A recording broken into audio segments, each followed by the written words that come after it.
Monday night. We're live right here, Puck's Pike's Pub, right here in Southampton, PA, like we are always. We were Tuesday, now we're Monday. Doubleheader Monday Night Football. We got Eagles reaction. We got Phillies. Hopefully, they clinch. I'm your host, Tony Cutillo. Be joined by my man Frank Grewbs pretty soon. Be joined by Tyler Mraz to do the pregame for the Phillies, like we always do. Throw some bets out there. We get the HRS triple play. Make sure you're following Heat Ratio Sports on all social formats and the YouTube page as well. We are live all across. We got David checking in already from Cedar Hill, Texas. What's up, David? How are you doing? We got our man Adams will be coming here live.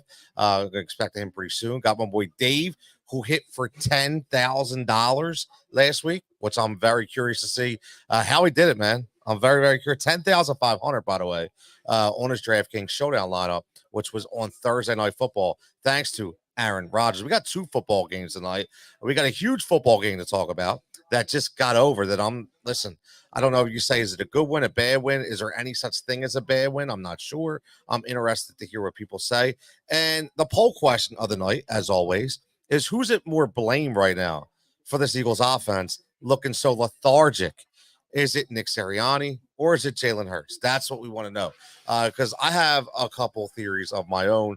And listen, Nick Sirianni came out today and he said the same thing, man. He called the fake play. He did a couple things. So I'm curious, are you comfortable with that? Because again, that's going to be a bigger problem. But I got to address something in the elephant in the room. Make sure you get live right here at Pike's Pub. Again, it's 455 Southampton, PA on second, or 455 Second Street Pike, Southampton, PA. You can find them at Facebook. They listen every single day. They do have a $3 happy hour, which is fantastic. So make sure you get down here and enjoy the good atmosphere. Enjoy about 15 TVs live right now that will have baseball, we'll have football, we'll have everything on. And of course, we're going to have some winning bets like we always do. So hopefully we get that ching-ching. And hopefully the Phillies could actually clinch for once, because we've been waiting for them to clinch the NL East. Going up against Chicago Cubs. Will Aaron Nola do it? Will he be the guy to do it? It's going to be interesting. So I can't wait to get Tyler on here in a little bit to break down this game. And if you listen to the radio, and I know you listen to the radio, we all listen to the radio from time to time, right? Whether we hate it, we love it, doesn't matter. We have like a love-hate relationship with a lot of the radio talks, right? But, you know, you heard a lot of different theories today, a lot of different excuses, a lot of reaction from this Philadelphia Eagles game. And I've heard excuse after excuse after excuse. I'm not going to get nuts yet. I'll probably get nuts a little later because I know somebody, whether in here tells me it sounds like I'm recording from my mom's basement or online tell me at the same time, oh, is he here tonight? I don't know. I'm curious if he has a microphone, if he can actually talk as much as we can talk. But that's a story for a different day. But we want to talk about, you know, what this game has told you, not what the WIP host has told you, not what the 97.5 the Fanatic host has told you, not what the national pundits have told you. What does it tell you? What kind of eye test does it pass to you? Because we can go through the stats all we want in this game, and my eye test, I'll tell you what, man, it is not clear at all. We are not seeing anything clear whatsoever. So I'm just curious to see what everybody seems to think about that, because if that offense is going to basically, if it's going to counteract the way it has done for this first day, we're going to have a long season, man. We're going to have a long season. Turnovers from Jalen Hurts, lackluster play, look like he can't read a defense. And for everybody who wants to jump on the Dallas Goedert chain, listen, I got a couple things about Dallas Goedert. Number one, fantastic game. I'll get it. I'll just say about time.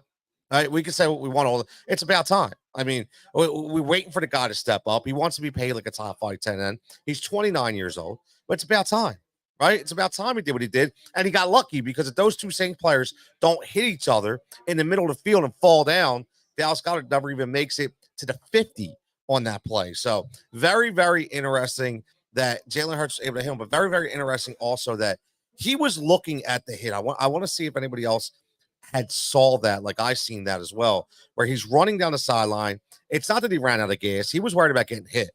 And I don't understand how a tight end of that size and plays with that kind of power is afraid to get hit out of bounds. So I'm very, very curious if anybody else saw the same thing that I did. Then when you look at the other side of the ball, listen, you knew the defense was going to show up. You knew they were going to ball out, right? You know, there's a lot of questions now in New Orleans, and that the questions are, is Derek Carr for real? My man David checking in. Yes, David, this is last week for baseball season, regular season, right? This is last for regular baseball season. Now we start here in Philadelphia. We start Red October, which is extremely fun. Now we get to see if we're going to win again this year. And what I mean by that is win again to get us to where we need to be. So a lot of questions surrounding that. So it's going to rely on the arm of Aaron Nola. And again, David, I know your Angels are out there struggling, bro. I do, but I'm curious, man. Are you still in love with your boy Mike Trout out there? Are you willing for him to change positions? Are you ready for that?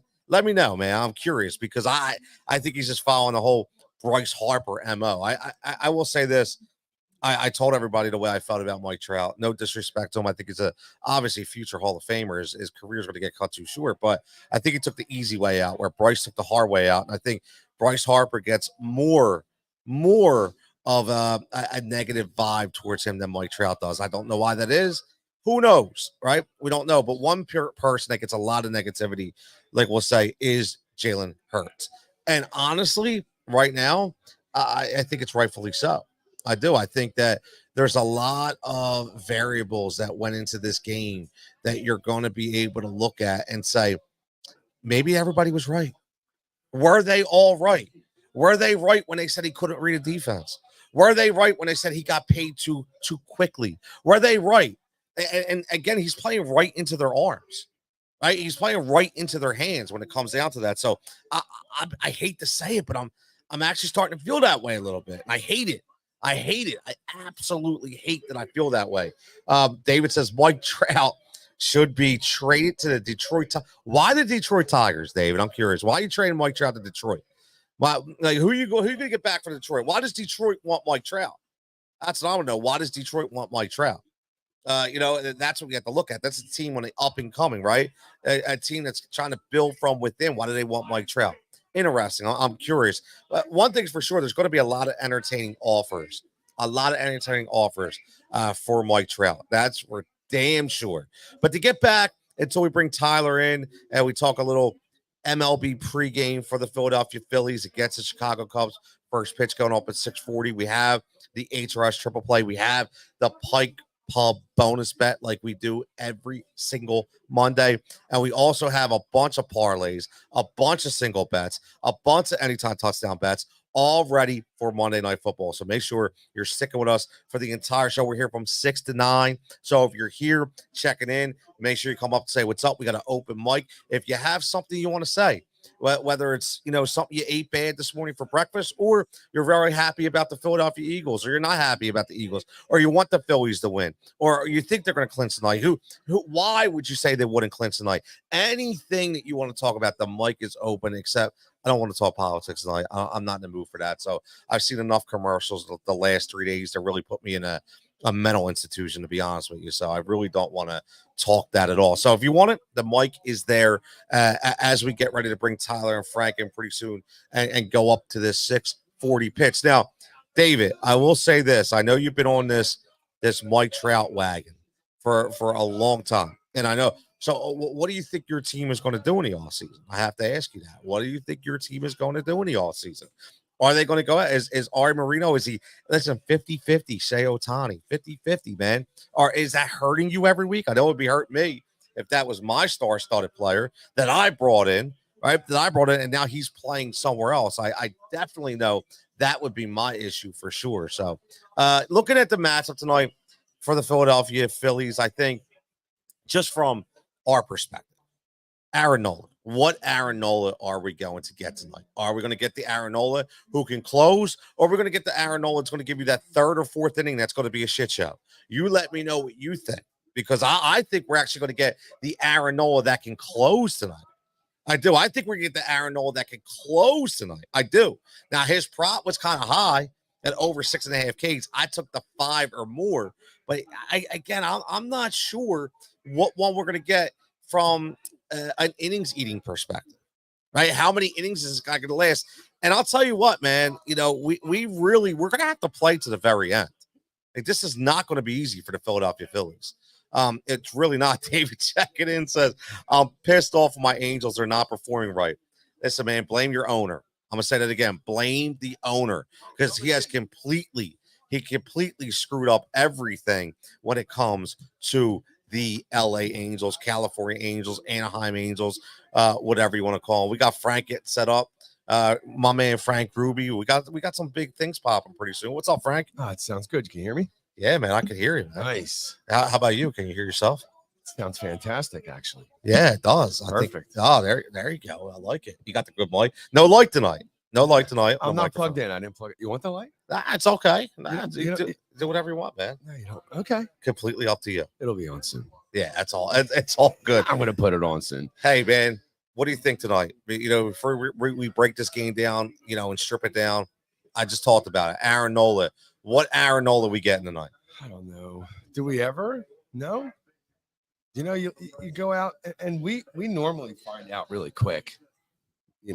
What we're gonna find, what night he's gonna have, but this has just been consistently every time he goes out there in a bigger type of a game situation that we wonder ourselves, what are we going to get? But we know he has what it takes to do it. We know he has the ability. We know he throws the right combination of pitches. We know he's good at keeping people off balance. He's a smart guy. He studies. I'm sure he knows exactly the game plan that needs to be had to win the game tonight, and just whether he can execute it or not. We're all sitting here on pins and needles, kind of waiting to see. Pins and needles, man. That's what you said. Pins and needles. That's not for sure. Bad. My man Jason Lee, Skyler checking in, says, as a public service, I want to tell people not to go to bed wearing their Jalen Hurts jersey. You'll have a sleepless night from all the turning over. That's my man Jason, as always, with the inside jokes. Make sure you check out Jason as well, man. Does a wonderful trivia thing all week long. Tuesday, I know he's at, I'm pretty sure you can correct me, but Tuesday night, I think he's at Pal's, and Thursday night at Mike's Tavern up there on York Road. So he does or it's vice versa. Jason can, but he is at least at twice a week, giving people trophies. Did you ever win a trivia trophy, Frank? No. Not a trivia trophy. I wish I had. Yeah, I never won a trivia trophy. I'm not that good at trivia. I blame it on my partners. That's okay. Everyone who knows me is like, yeah, that's typical Grewbs. I've done pretty well in trivia myself. That's all right. You're making some adjustments. It's all good. Sorry, you're a little low tonight. You're a little low tonight. I don't know why. Low volume. You want me to speak up more? I don't know, man. Is it me or is it? I don't know, man. You got the EQ in there? Yeah, man. Look at your things all the way. What can I say? I'm relaxed. That's. Are you relaxed about tonight? Are you relaxed about tonight? No, I'm not relaxed about tonight. No, not at all. No, that's the thing, man. Not at all. I'm worried. Listen, if you look at like our last 10 games, I swear, like one of the first times I was on with you, we were going right through the same type of thing we're going through now. So I'm going to go down the list. Okay. Yeah, man. And you listen to this. Let's listen to it, babe. Let's go. You listen to this BS. Last 10 games, Alec Bohm, 216 average, 3 runs scored, 1 home run. Bryson Stott, 171 average, 6 hits. Did you hear what I said? I said 171. 171. All right. And he's had other stretches where he's been just as bad. Nicky Castellan, he's our only guy, one of our only few saving grace, along with Schwarber. But you look at these last 10, he's the only one hitting worth anything that should keep us positive about tonight. He's hitting 289 with 11 hits and 2 home runs. But Bryce is hitting 211.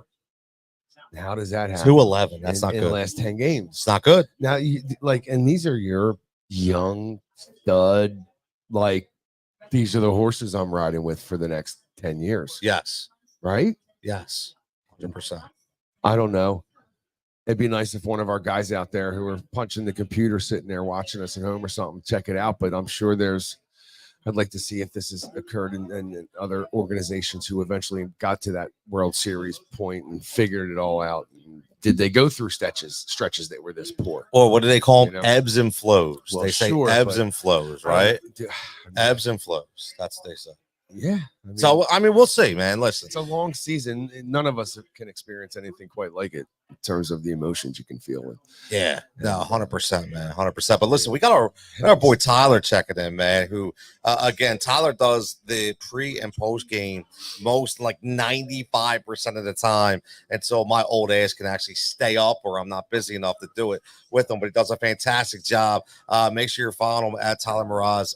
Tyler's at T Miraz 05, I think it is. You can correct that when you get on. But you know, every pregame and postgame, man, the dude is on it, dropping bets, dropping plays. Tyler, what's your feeling tonight for this Phillies game?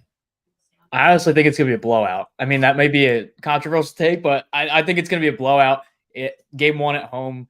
You're one of 4 games tonight. You had the chance to win the NL East at home. You didn't get it done in Queens, so I mean, I guess it's okay because you get to do it in front of the home crowd. You get the party in the clubhouse. So I think they're going to come out swinging. Nate Pearson's on the mound for the Cubs. He's not the greatest pitcher, so I think they're going to have a real bounce-back game with their offense. I think Nola's going to shut it down too, and I'm expecting a huge win tonight. A huge win, Frank. He says blowout. Blowout. God bless you, brother. I hope it's like that. I hope we're laughing it up like this, like, you know, into the third inning, and we're like, we're running away. We're all, you know, we're cheersing it up. I don't know, but that's. I hope it goes that way. What do you think? I don't know about blowout, okay, but I do feel win.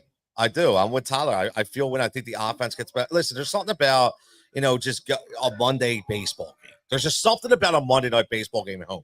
I don't know what it is, but you went through it. Listen, and I don't know about you guys, but one of the things that, by the way, real fast, shout out to Edwin Diaz. I'm a big baseball fan.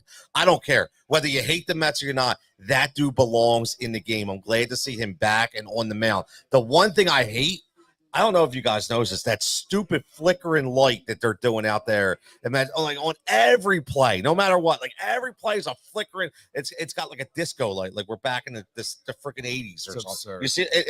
Tyler, you see that? You know what I'm talking about? Yeah, they do it for like every play. It's kind of annoying. I see they do it at other stadiums too, but the Mets kind of overkill it a little bit. Well, hopefully the Phillies aren't listening. Not like they are, because I don't want them to do that here. I definitely don't. Now, Tyler, I like Nola tonight, but I am a little pessimistic. And his prop was over 6.5 strikeouts on one site, and I thought, whoa, way too high, Tyler, way too high. I like him at 5 or more. Are you feeling the high strikeout total, or are you feeling, you know what? I think he's going to play well, but I don't think he's going to be that well. Well, the thing about Aaron Nola versus the Cubs, I mean, he's pitched in 9 games in his career against them, and only 2 of those games he's given up 2 runs or less. So he's kind of struggled against the Cubs in his career, a 4.69 ERA. But you look at his strikeout numbers, 4, 10, 8, 8, 7. So a 6.5, I'm not sure, but I do like 5.5 a lot. Yeah, see, I'm with you. What do you think, Frank? I like 5. That's where I'm at. 5. I usually don't agree with you when you come up. I know you don't usually agree with me with the bets. Tonight I do. Now, if it goes his way, yeah, that number of 6 and change could definitely be attainable, because we all know if he comes out and he's sharp and he's crisp, he's hitting his spots. That's all it's about as a pitcher. If you hit your spots, you can do anything you want. Yes. Even if one of your pitches isn't working and you're still hitting your spots, you can still be successful that evening. But, I'd love to see it. I hope what he's saying comes true.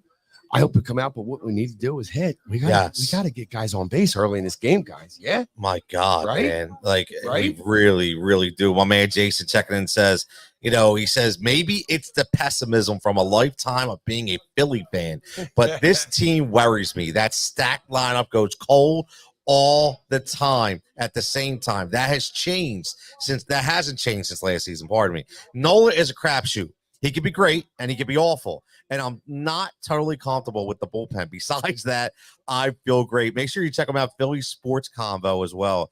Does a fantastic podcast. Man, he's had Larry Boa. He's had Uncle Charlie. Charlie Met. Like, he does all kinds of guests on that. It's pretty, really good podcast, man. So make sure you're checking it out. Tyler, what he's saying is exactly the way I feel. They all go cold at the same time. And, the bullpen, like, we could be looking at a fantastic bullpen, but it's the same thing. They all go cold at the same time.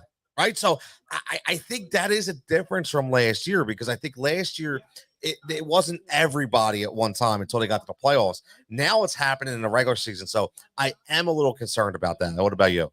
No, yeah, that's all fair points because you've seen it in the last two postseasons. The Astros series, you were up 2-1. You just came off that huge Game 3 victory, and then you get no hit, and then the Verlander game, and then ultimately the game-losing game, Game 6. And then it happened last year in Arizona. Once they went to Arizona, they just kind of went cold. You had to win one game in Philly, and the offense just was nowhere. They were nowhere to be found.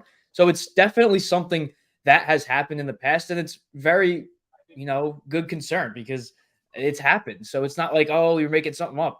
It's a genuine concern that's actually been happening. And you look at the team this year, when Bryce Harper went cold, the entire team went cold. They were doing absolutely nothing. They were up 30 games of over 500, and then they were back under 20. So it's definitely something to be concerned with, but that's why I've been preaching that they need to get the bye, not only for home field advantage, but just for the fact that they kind of go all out for those first two series, and then they don't have that much anymore, and then they die out. So I think the bye is going to be even better just because they save all their power, and then they'll only have 3 series compared to the regular 4 that they would need. Yeah, and they're going to have to keep playing to the very end.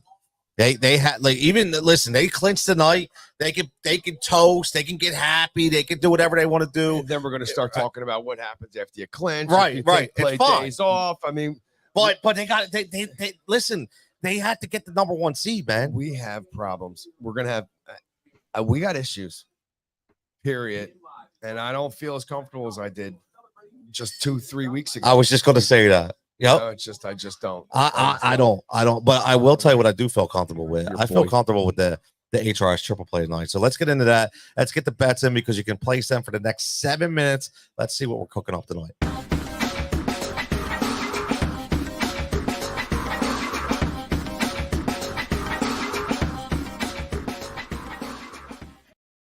And we have the HRS triple play. We'll see if I can stay as hot as Tyler's been playing, man.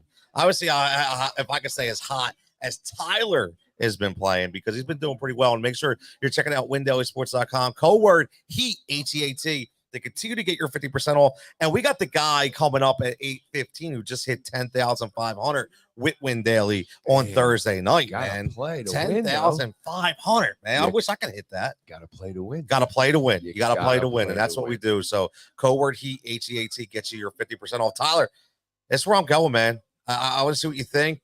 And HRS triple play. Again, Frank, you talked about Nola. That's what I did. I dropped them down. Aaron Nola, 5 or more strikeouts. Kyle Schwarber, 1 or more RBI. Again, he was hitting the ball hard. I know. He's only got 3 in his last 10 games. I know. He's due. He's due for a homer, to be honest with you. He's due for a homer in this game. Anybody on the squad is Yes. at this point. Exactly. And I got Goodness. Bone and Turner to get a hit. That's it. This guy get a hit. That's it. They're hitting the worst of all the I bunch, know. So You see what I did, right? I do. I'm trying to do the reverse look, pessimism they're here. You know what I due. mean? They are due. So you get Aaron Nola. So this is more like a quadruple play. What's okay? I got it up to plus 405. So you got Aaron Nola, 5 or more strikeouts. You got Kyle Schwarber, 1 or more RBI. You got Bowman Turner to get a hit that gets you plus 405. So listen, man, I like it. What do you think, Frank? I don't mind. I like it.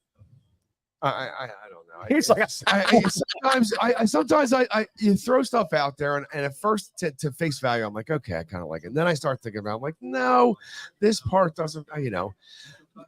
Ultimately, we're all just praying that we get ahead out there and get things done and play the right way tonight. We're all praying. Tyler, what do you think, Just buddy? Get it finished off. I do like it. I mean, Schwarber had the home run in the last game, but I mean, he's due. Same with everybody on here is due to have a good game. I mean, Kyle Schwarber's never faced Pearson. Turner has a hit against him. Bohm has a hit against him. So I do like it. It favors it. So I'm a fan of this. I would definitely bet on this. I'm a fan. See, I like that. I'm a fan of this. I like when you hear I'm a fan of this. I like it. And let's go with the Pike's Pub bonus bet like we always do. We're going to hit it this time. Okay. And we're going to go to Pike Pub's bonus bet. We got Bryce Harper to go long for the home run at plus 370, man. That's the guy who shows up in the big game tonight. Yes. That's what I'm thinking. Yes. Right? Yes. I always think it's Tyler. Yes. You like that? Harper, Here's a stat for you. 23 games. He has 25 RBIs against the Cubs. He's batting 356 as a Philly. I love this. He's going to have a night tonight. He's going to have a series. That series against the Cubs 3 years ago, that was the series that solidified his MVP case. I was at one of the games. He had like 4 RBIs in just one night. He had that 3-run home run. He had a double. He just usually does well against the Cubs. Obviously, the walk-off grand slam in 2019. So I'm huge on Bryce Harper tonight. I really love this. I think that's free money, honestly. I really do. Free money. He said free money now. Now we got somebody checking in now. I don't know if this is hardcore for all. Says hello. I don't know if this is Diddy's PR manager checking in or what, but I don't know if hardcore is, you know what I mean? I'll just say I don't know what hardcore this is, but we'll say hello back. Where are you from? Age, sex, and location, please. So we can throw this up on the screen. But yeah, Tyler, listen, when you say free money, I like that because I just look at when I do a lot of these, and again, you got about 7 minutes left to place this bet. I look at who's going to step up in a big game, and I know of anybody. He's been coming close, and he's starting to hit the ball to the other field. My man. All right, so this isn't Diddy's PR manager Marsh doing anything. Right? Says I feel like the way the team is playing, we are capable of winning the division, then dropping the 2 seed. I hope I'm wrong, of course. Who said that? This is hardcore for all. HFA, hardcore for all. Checking in, man. They're gonna get the 2nd seed. I like that, and that stinks. I'm not happy with that, man. I am not happy. That 2 seed is going to kill us. Can I ask you guys a question while we have you on too? How much of all this analytic BS through this, if you added it all up through the season, all those moves that you or I would say at home, why he's got to make this change right now, and he never does. He sticks with his gut. How many freaking wins a year does that equal when a real manager who goes and with his gut, like those guys that are gritty, certainly you look at analytics, but how many more wins a year? Sorry for pounding that table. That's all right. You're shaking my whole computer, but that's okay. Emphatic about I'm about to get down for like an earthquake drill or something, but go ahead. Shut your face. But how many wins or losses? How many extra W's could you have if you just actually went your damn heart instead of analytics every time? No, you remember we didn't like Joe Girardi because he was a huge analytic guy. Yeah, but there were times when he was in New York that he would definitely go against it when he felt it. It was purposeful. He'd have I remember specific interviews where he would say, "Yeah, the analytics said this, but I felt this." Well, back to Tory in those times, they were before analytics really became what it is today. By the way, breaking news. I love, and not breaking news, but just seeing these highlights right now, watching, the last time they clinched at home and just seeing Jimmy and the big piece. And I mean, oh my God, man. I mean, did you see him the other day? He's thin. Yeah, he looks great, man. He looks awesome. fantastic. He looks awesome. I want his doctor. I really do. Hardcore for Hall says we need that by 100%, or he says it's Rob's a total failure. Tyler, what do you think about that statement right there? I agree to an extent because there were injuries over the season, but there's been just times where Rob Thompson makes very questionable moves. But I feel like that's just the story of Rob Thompson's Phillies tenure. He's really good. I mean, when he's aggressive, sometimes it works. It's kind of like how Doug Peterson was. It reminds me a little bit of him. When he's aggressive, it works. But then as time goes on, it kind of grows old. But I kind of agree. I mean, there's been games where the Phillies should have won, and then Rob Thompson either leaves someone in too late, or he pulls someone too early, or he plays this person over this person. So I do agree. I mean, if you don't get a bye over the Brewers, that's just a joke. A team that's 4 games under you at this point, and you have the tiebreaker over them. If they don't end up getting a bye, that absolutely falls on Rob Thompson. Now, see, I disagree. I blame the players, man. Listen, this team, John Middleton paid. Of course, he every says one. I say dime. I'm in the middle. Right? I'm just saying he paid every dime he could, man. Every time he could to put the best overall roster here together. And they're even talking about getting Juan Soto next year, for Christ's sake. He's talking about going that next mile, right? Well, yeah, why not? So what I'm saying is you can't, you just mentioned it. All these guys go cold at one time. He can't make Jose Alvarado throw more than 96 and not throw a cheese balls right over the plate. He can't help that, right? He can't. Parker. That's a mistake. That's a big mistake. That's a big mistake. Hardcore for All says Rob won't even make mound visits late to get the bullpen up. It's not good. Now, I will agree with that. Many times, what do you think about this, Frank? There's many times I've watched the game and say, why is nobody up? And he waits too long to get that bullpen up, and the game gets away from him. It baffles my mind. I mean, I was an old school player raised by old school coaches, and we did not get into and had a tryout, by the way. So multiple tryouts for the Expos and Cardinals and the Cardinals and the Phillies. But ultimately, we didn't get into the analytics the way they do today. The guys went by your gut. You'd go out there, you'd do a mound visit. How you feeling? You all right? He'd look at you, in the eye and say, yeah, I'm good. Or be like, yeah, I'm not quite sure. And you could tell the guy that was lying to you because they always all would say they're okay. Oh, yeah. But you would know when, like, this is just how it was. You knew when they were okay. Or you had a feeling, you know what? So-and-so's been on the bench. Okay. He's been there 2 days. I don't know. Something about what I saw on BP today told me I got to get him in the game tonight. So if you get an option for him to hit, you get him. That's your guy. You're going to choose a different guy out of nowhere. So you just have to go with your heart, man, and your gut a little more. Got to go with your gut. You can't go with your heart. Your heart, you're going to fail. You got to go with your gut. It's almost a common. This ain't a love fest. No, you know what I'm saying. You know what I'm saying. I know. I'm just messing. I know you are. I'm trying to walk it off. I'm just messing with you. We got Mrs. Mirage checking in, says, but sometimes he should have left the starters in, and then the bullpen blew some games. I mean, I agree with that. I'm with Mrs. Mirage on this one because there's many a times where he's so afraid. Like, there are not. I don't know, man. He takes them out way too early. His thing is taking them out. Ty, help me out here. Does he not? Yeah, that's what I'm saying. Just saying, she should have left the starters in. Okay, yeah. Look at Zach Wheeler in the World Series game a couple years ago. Ooh. And then you bring in Jose Alvarado, and boom, Yordan Alvarez 3-run home run. That's the season. That was awful. That was awful. I put my hands in my face as soon as he pulled them because I knew. I was like, that's a terrible move. He has 77 pitches. It's the 7th inning. Right. I don't like that. And then Yordan Alvarez, first batter, dead center, and just ripped my heart out of my body and probably everybody else. That was just made us all relive it again. You did. You did. Well, Hardcore for All's make us relive it too because he just brought up Craig Kimbrell.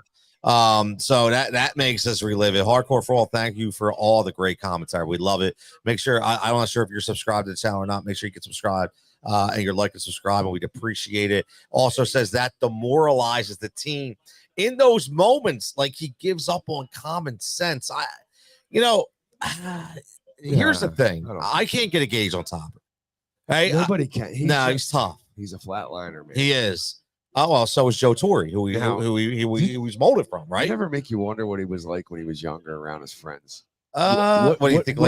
He was a drinker. Yeah, but what friend was Topper? Was he like the guy that like got picked on the most of his friends? Was he the loner that was cool that like worked on his car and everyone loved him anyway? Or was he just I often wonder that's a good question. How he's looked at or how he integrated with friends growing up. I always thought that to myself because he's very quiet and reserved. He is. And I imagine, with the exception of being with just his boys on a Friday night, that he's like that most of his life. At least that's what he leads us to believe. So here's the question. Right. So Rob Thompson. Yeah. So what age are you talking about? Like 30s? Yeah. All right. Late 20s. Late 20s, early 30s. Yeah. So Rob Thompson has a shot to either go to Pike's Pub or Delilah's Den. Where's he going? Where's he going? And how many guys are with him? Where do you think where do you think he's going? I think he's going to the pub. He's going to the pub all day. All day. Yeah, he's not even worried about Delilah's Den. How you doing, Ted? Right? He's not even worried about Delilah's Den. Not even at all. No. Not even a concern. Yeah, exactly. Not even a concern. That's Topper. That is right. That's he's Topper sitting there talking to the TV like we are. Like, why is that guy doing that? He should have just looked at the analytics. Oh, my man Mikey V checking in says, "Is this an OnlyFans stream? Because damn, this sports podcast is so sexy. It should be pay-per-view." Look at our man. I don't know. You're the sexy guy with the bald head, man. I wear the hat to cover up the hair, but nah, man, I like. My man, Tyler. So looking at this game, man, looking at the Cubs. I ask you a question because you're a really good baseball guy, and I'm still baffled that the Cubs traded away Christopher Morel. I keep saying that. Like, I don't understand why they trade this young kid away that's so talented. Like, and I just don't understand it. Like, do you think any reason why they would trade this kid away? I mean, I guess it's because they did not see. I mean, I guess they. Let me rephrase. Oh my God, they view him as probably hitting that. It is The ceiling. Probably they feel like he probably reached it, and that in Chicago he wouldn't get any higher than a 30 home run a year, less than 200 average kind of batter. So then they saw Isaac Paredes. They're like a guy who can hit 260s and can give us 17 to 20 home runs. They'd rather take that upside over Morel. But still, it's questionable because I think sending him to the Rays is probably the best spot for him. But I don't know. Like, I'm not a big fan of that. I wasn't a fan of it then. Not a fan of it now that the Cubs aren't going to make the playoffs once again, which is kind of crazy because the whole Craig Counsell thing, they stole him from Milwaukee, paid him all that money, and the Brewers ended up winning the division. They're probably going to win it by over 10 games. But very questionable moves because they said at the deadline that they were going to make moves for the future, not now, but then they traded one of their best young players for an older guy. It was very questionable moves the Cubs made, and this falls on management. Yeah, 100%. Mike says the content's getting me worked up. He says the insider info just tickles me. How about that? My man, Mikey V. What's up, Mike? Thanks for checking in as always, brother. Always a supporter. Hardcore for All says he also tries so hard to get Stars to go at least 7 innings.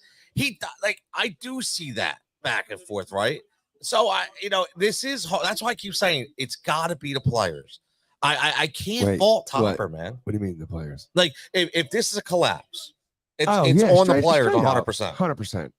He's been doing what he's been doing straight through, and we've succeeded in better ways years prior towards the end of the year and not had these stretches with him coaching the same way he has. He hasn't changed anything about what he's done. And that's some of what frustrates a lot of us, including me. Yes. But just real quick for you guys before. Yeah. Let's talk. Would you guys consider this a playoff type game? Yes. Right? Yes. He's 5-3 in the playoffs with a 3.70.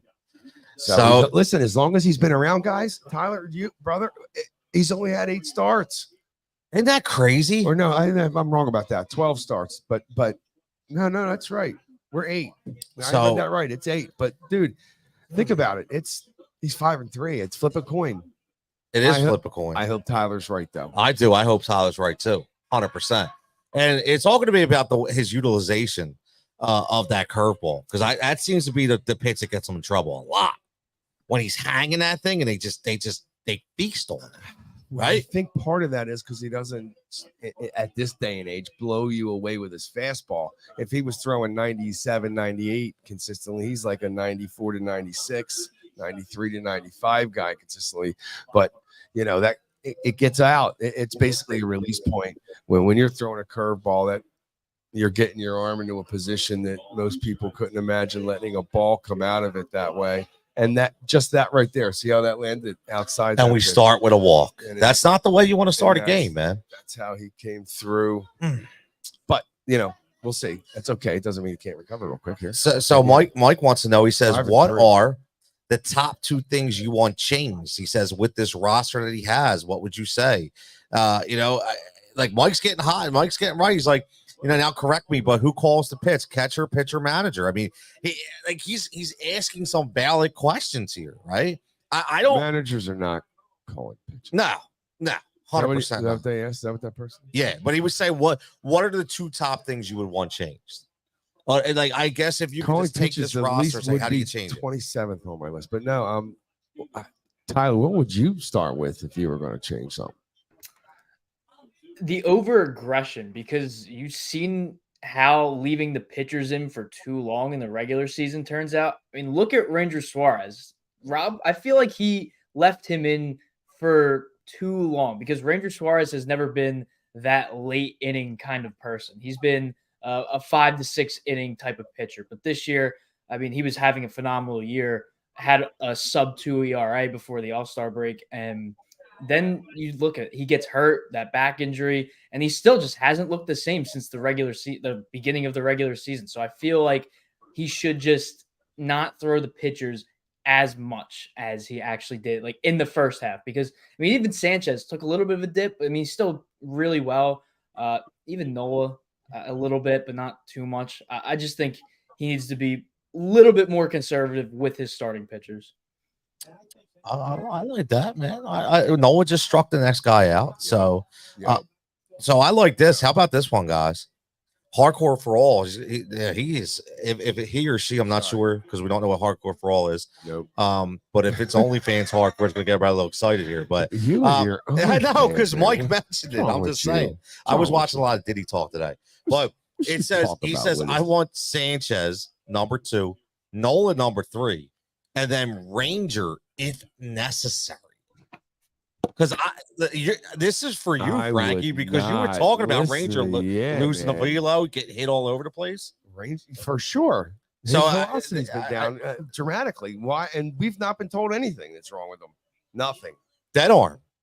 That's it. I think it's dead arm, man. I don't know what that is. I mean, unless there's an injury there that they're not telling, or he's hiding from them. No, it's not injury. I think it's just dead arm, bro. He's got nothing left.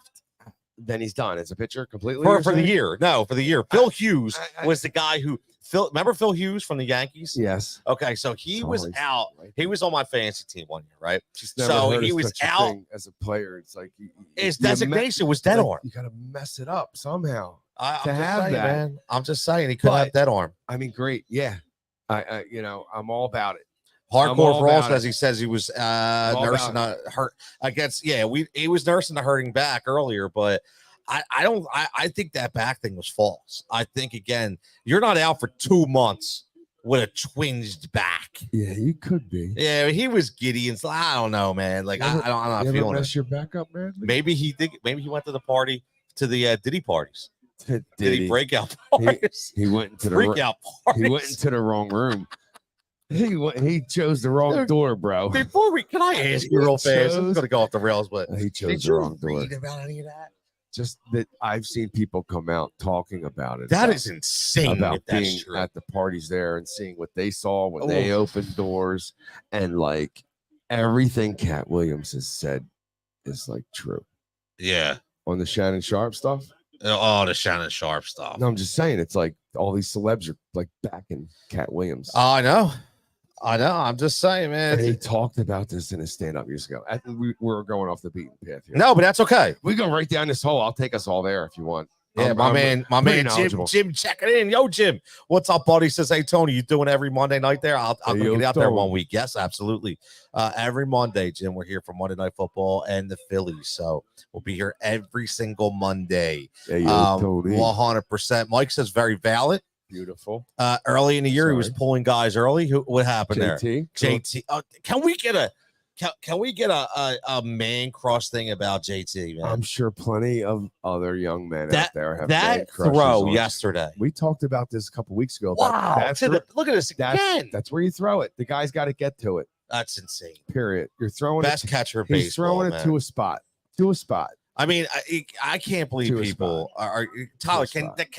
Can we live in a world where he's not the best catcher in baseball? Do people really feel he's not the best catcher in baseball? People focus too much on the offense. I mean, that's why you have people say, "Oh, Adley Rutschman's the best." It's not. It's still JT Realmuto because people just look at the offense. I mean, JT doesn't have to be that guy on offense. Look at the rest of the Phillies lineup. Look at what he does on defense. Who on defense in the rest of the league does what he does? Nobody. And it just baffles me that people, like a couple years ago, remember when the Mets signed James McCann and people were saying, "Oh, McCann's better than JT," and then McCann did absolutely nothing with the Mets, and he can't even touch home plate with the Orioles now. So look who's better. This JT is so undervalued, especially with defense. Huge state. My man, I'll go as far as saying historically, he's one of the greatest catchers I've ever watched in my lifetime play. Sorry, Frank. I'm gonna laugh. That's okay. You guys can check it. He says, obviously, Tyler. Jigsaw parties burn the place down. Listen, I will. It's a good segue. I want to thank Mikey V for throwing this in there because, I've been nice for too long. Okay, just so people in here don't know me really yet. They don't know. Adam knows me. He knows what I've been capable of over the last 10 to 15 years that I've been broadcasting supposedly from my mom's basement in my mom's house which is pretty freaking comical. Oh my god! So I'm so Tony, glad. dude. No. I'm so glad. I want to We're thank We're gonna that talk more about douche, this later. whoever it was last We're gonna week, talk- that came up to the table to say that, because it woke me up. It brought back the Jigsaw character that I was nicknamed with 10 years ago. You told And I'm me, glad, because I was too nice. I was too nice, man. So he had a point. Let me hear. He had a point. Jigsaw's Now ego. you'll I get wanna to hear a little more of it, Jigsaw's but ego. I want to give that Tell guy a nice a handshake if he's here tonight. And he's got an open mic. I don't think he could probably last longer than 2 seconds, because he's smoking a whole pack of Camels over there. Probably going to handle the mic, but he had enough to say right there. But that's okay. My man Mike, thanks, buddy. Absolutely, as always. But Tyler, let's get this in. We got about 8 minutes left on this first segment. Nice. Looking at the Phillies as a whole, let's get back on the rails and looking at future of these playoffs. And I know we can't figure out who's going to play. Who's like a Schwarber already getting a hit, leading off with a double. Is he going to get in there? Oh, he's out. Oh man, he was laboring around there, man. He always overruns that. Him and Castellanos, they try stretching those singles and the doubles, and they're just not passing. They're not. And it's the two slowest effing guys on the field. I know. He was a little out in front of that too. I know, but that's hilarious that the two slowest guys are always the guys trying to stretch them. Yeah, look at him. Oh yeah, he looked like Jack Sparrow. Yeah. Wow, it looked like he was carrying a refrigerator, dude. Yeah, it didn't look that great, man. Wow. It didn't look that great. It really did. But that's okay. But you gotta play small ball, right? Hardcore for us has got to play small ball. Exactly. Get the first, move the runner. You got a $300 million hitter coming up. You don't need small ball when your leadoff hitters on in the first inning. You could just play baseball. Well, that's what I mean, right? I'm just $300 million hitters coming up. Right. Exactly. So Tyler, looking at the whole playoff landscape and looking at the National League as a whole, what would you say? Like, thinking about it, where do you think the Phillies wind up playing up against? Because I know they're going to the division championship game. I'd be shocked that that'd be a total failure. But who do you think they're playing in that game, man? I know. I think they're going to get the second seed. So I think they would play the winner of Milwaukee and the Mets as of right now, or I think right now it would actually be the Diamondbacks, because the Mets have the tiebreaker over them. So it would be either the Brewers or the Diamondbacks. But I think they're going to end up, call me crazy, I think they're going to play the Braves. The Braves and the Mets start a 3-game series coming up starting tomorrow. The Braves are only 2 games back. Chris Sale's pitching in that series. It happened 2 years ago. The Mets just needed 1 win to win the division, and the Braves swept them, ended up winning the division. They were tied, but they had the tiebreaker over them. I think it's going to happen again. I think the Phillies are going to see the Braves in that divisional round. I like that, man. I do too. That'd be fantastic, because I think we'll beat their asses there too again. The only thing though is odds are though, how many times are you going to beat the same team in the playoffs, whether it's a 1 game or whether it's a series? The Sixers and the Celtics, that hasn't really mattered, right? Yeah, that's a good point. And the Braves in the '90s beat up on a lot of different teams. No, that's a good point. They beat up on a lot of different ones too, but hardcore for us is the Mets are hotter though. I'll tell you what, where the hell did the Mets come from? I'll be honest with you, man. Every year we talk. Arizona. Last year was Arizona. They weren't lighting it up like that all season long, the way they heard that last month and a half, right? No, they weren't. They turned that on. They did. Everybody started clicking. Everybody. And they're doing half of this without Lindor. Lindor hasn't played for the past week. Right. They got Acuna's little brother out there. And God he's awesome so far. We Bryson Stott's out and we lose an extra couple. It's just like, it doesn't even, just sad that we can't produce with all the talent that we have. Listen, man. Or is it really the right talent? That's the question. I think it is. Did he get hit or did he just walk? I'm convinced we're not winning nothing with this. You don't think so? Nah. Stop. We need another second baseman to win. So wait, we need a power. We need Stott. He's a weak link, man. Stott. So it hit the umpire. Yeah. It didn't even hit Bryce. He's got a pretty good look at that. You think he'd have gotten out of the way, Yeah, exactly. No, he's saying that. Exactly. Well, here goes Bones going to get my hit. Just so you know, he's going to get the hit right here. I hope he does. I think he's going to get the hit. There it is. Oh yeah, it was not. Nah, he's not gonna get Yeah. a hit. That was bad. Well, yeah. I tried, There man. you I go. tried. I know. Hey Tyler, before I know we're talking baseball, but before I let you go, man, I gotta ask you, man, what's your feeling after Monday morning after that Eagles game, man? Because we're talking football in the next segment. I gotta hear you before we take a break. What do you think, man? I am becoming increasingly fed up with Nick Sirianni. He Just single-handedly lost the last week's game. I don't care what you run a play action on 3rd and 3 with Saquon in the backfield. Yeah, let's run a play action. You just gave the Falcons an extra 40 seconds. And then yesterday, it's a low-scoring game, and you leave 6 points on the board. And allegedly, it came out today that he's been controlling the offense a little bit. And credit to you, because you've been saying it too, that it just does not look like a Kellen Moore offense. Like there's flashes of it, but there's so many Sirianni plays. There's the bubble screens. And Britton Covey's going to be out for a little bit now because of that. He got hit hard on his shoulder, and he was out for the game, and he's probably going to be out for a little bit. So now you lose your return guy. Devontae Smith concussion. You don't even know if he's going to be in next week. AJ's out. But win is a win. But it reminds me of last year. It wasn't a pretty win. Like there's just things that are not going to get you through the playoffs. So Nick Sirianni really needs to step it up. And I'm a little concerned with Jalen Hurts. So that's my 2 main takeaways. I agree. I didn't want Nick back. I still don't want Nick here. I think he's a terrible coach. And I continue to say it. Everything he's doing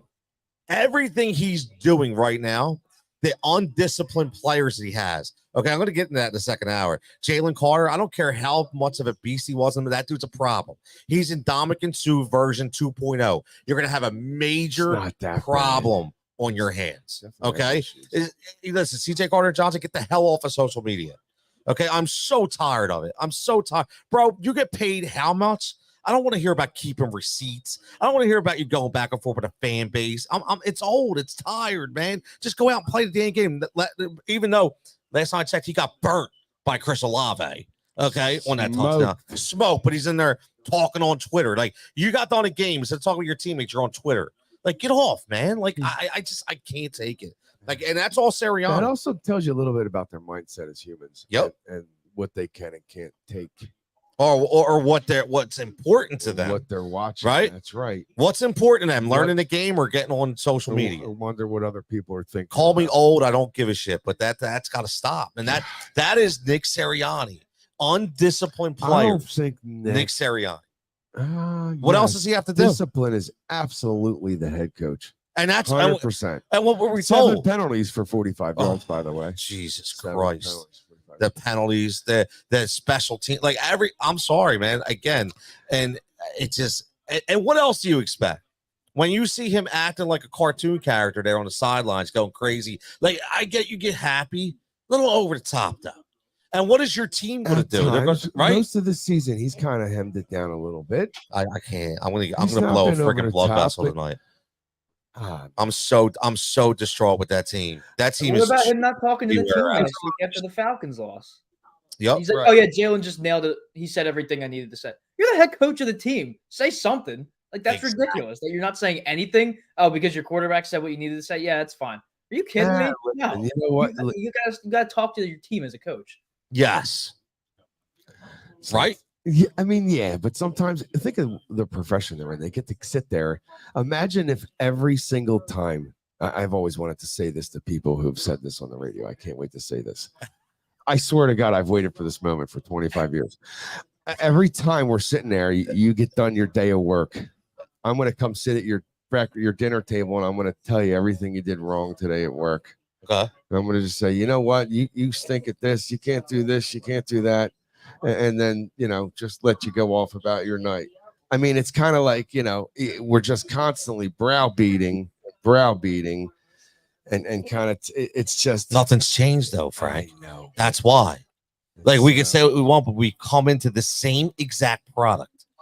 And if you listen to the radio all day today, all you heard was excuse after excuse. Oh, well, we didn't have this player. We didn't have. Well, you know who won a football game? No one won a football game too with nobody. Bo Nix.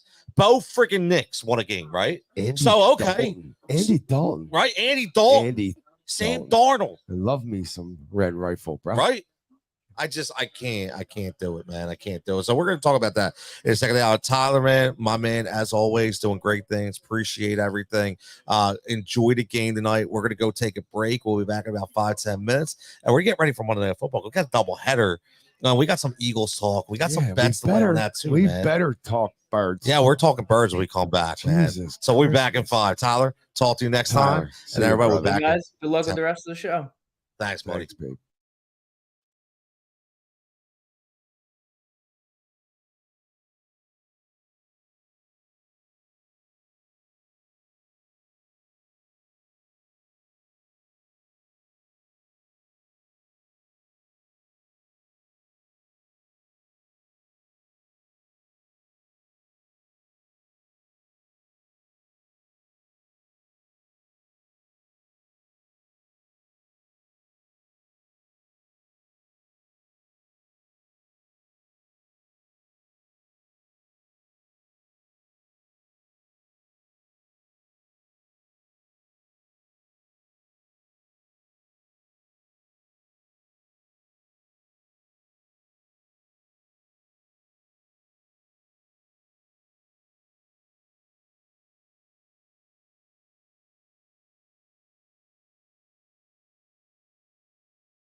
right here live from Pike's Pub right here, Southampton, PA 455 2nd Street, Pike.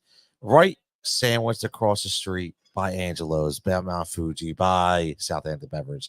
Come check us out. My man Adam here, he's showing some chicken fingers, man. Chicken fingers are legit. Got some wings, got a bunch of specials going on right now. We got JT who just hit a nice home run and rang the bell for us. And that's strikeout number 3 for Aaron Nola. So we only need 2 more, but we had a lot of football talk in a second. I want to give a shout out to my man Tyler Mraz, who was checking in, did a fantastic job. Always does a great job for us here at Heat Ratio Sports. Make sure you're following Heat Ratio Sports on all social formats, and you're liking and subscribing to YouTube show, because that's where we're at, man. We're here every Monday night from 6 to 9, and we're talking Phillies, we're talking Eagles, we're talking Monday Night Football. Tyler says, my man crush Monday, JT did it for you. So yeah, I got the man crush going on. You know that. Him and Cassie, they are my man crush guys. So I'm going to continue to be there. So let's see. Oh man, he's got the curveball working tonight for Aaron Nola. But we want to get into some Eagles talk here, and also some doubleheader talk. So if you are an NFL fan, we got a really good listen. You can say what you want, but any good football is good football, in my opinion. When you're talking about the Bills and the Jaguars, now you got the Commanders and the Bengals. What a play by Alec Boehm. Did he stay on? That's a great play by Alec Boehm.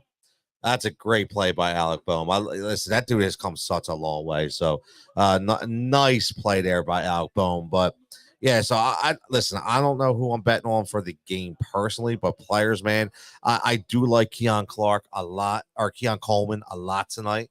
I know his over and a half was 3.5 for catches, his over 35.5 for his yards, and his anytime touchdown prop. So I am in on Keon Coleman tonight. So I'm very curious to see what happens. And I'm in on our boy Zach Ertz.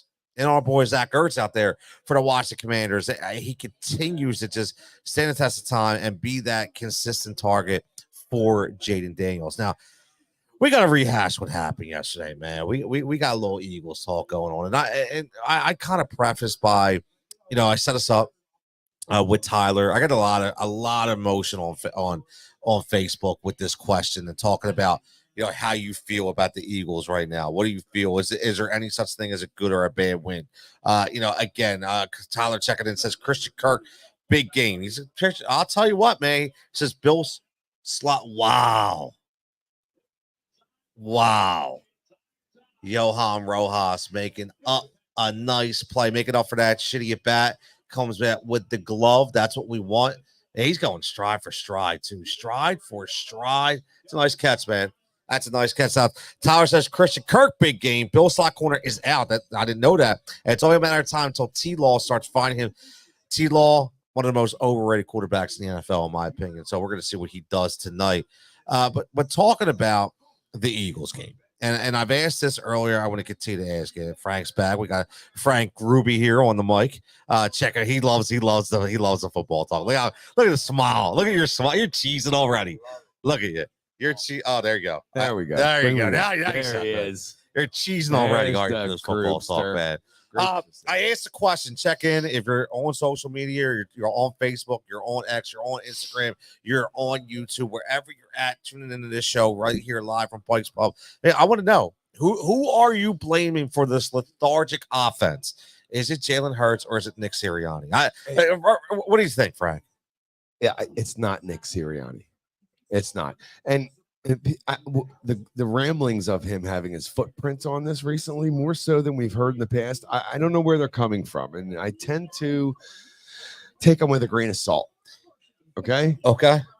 Kellen Clemens came here to implement his offense. All right. And if you are, and what we think, we have a good football coach, maybe a little corny at times to your liking. Okay. But overall, good football coach. 3 years, 3 playoff appearances. Okay. Brought a guy here, new defensive coordinators. They're doing their own thing. Not to the extent where he's not sitting in meetings. And look, he's an offensive guy. As a head coach, if you're an offensive guy, you're going to have input on the offense. Okay. That's your guy. Yes, you brought him here for freshness, to bring a new offense that is designed differently to help the players that you have. put them in the best positions. You always hear this to make plays. Andy Reid. Sure. And it was as much as we hated here, maybe we should go have a ham sandwich. But that was his thing at the end of the interview. But no, I mean, Kellen Moore, this is his offense. And there might be a few things here and there. The only thing that he could have a big say in is, listen, throw the ball here. Okay. A guy maybe wants to run a pass and he's saying, no, throw it. I mean, there's only a few things. That's like the only time a coach could really get over top or, listen, Andy, it sometimes was a coordinator would overrule play, but it's not often. I mean, Kellen Moore's calling his plays. That's it. He's calling the plays. It's his offense. So then it's Jalen Hurts. Yes. So are we? Yes. Here's what I'm struggling with, Frank. I'm gonna be honest with you, It's man. Jalen. I have to wonder, man. I wish it wasn't. The I wish it wasn't. excuses have to stop. I will say that the excuses have to stop. Right? I'm with you. Okay. So I don't want to hear about I'm with you. he didn't have this receiver. I don't want to hear about he didn't have this guy. I don't want to hear he didn't have Lane Johnson. He had Mekhi Becton. He didn't have this. He's got new coordinators. Wait. We need to stop. You're getting a little crazy with saying like, oh, he doesn't have we're making excuses. People who are watching him play were watching him play as a quarterback, right? If you are someone of a fan of football to a bigger degree, you're watching that person play specifically, and you might not watch at the end where is that a swore bomb? Look what I say, man. It's a swore bomb, man. It is a swore bomb. Look, we got the bell right here, man. So we got a swore bomb, man. Wow. That means I got the RBI. Well, I tell you, big guys step up in big moments, man. Big guys step up. See, this is what happens, man.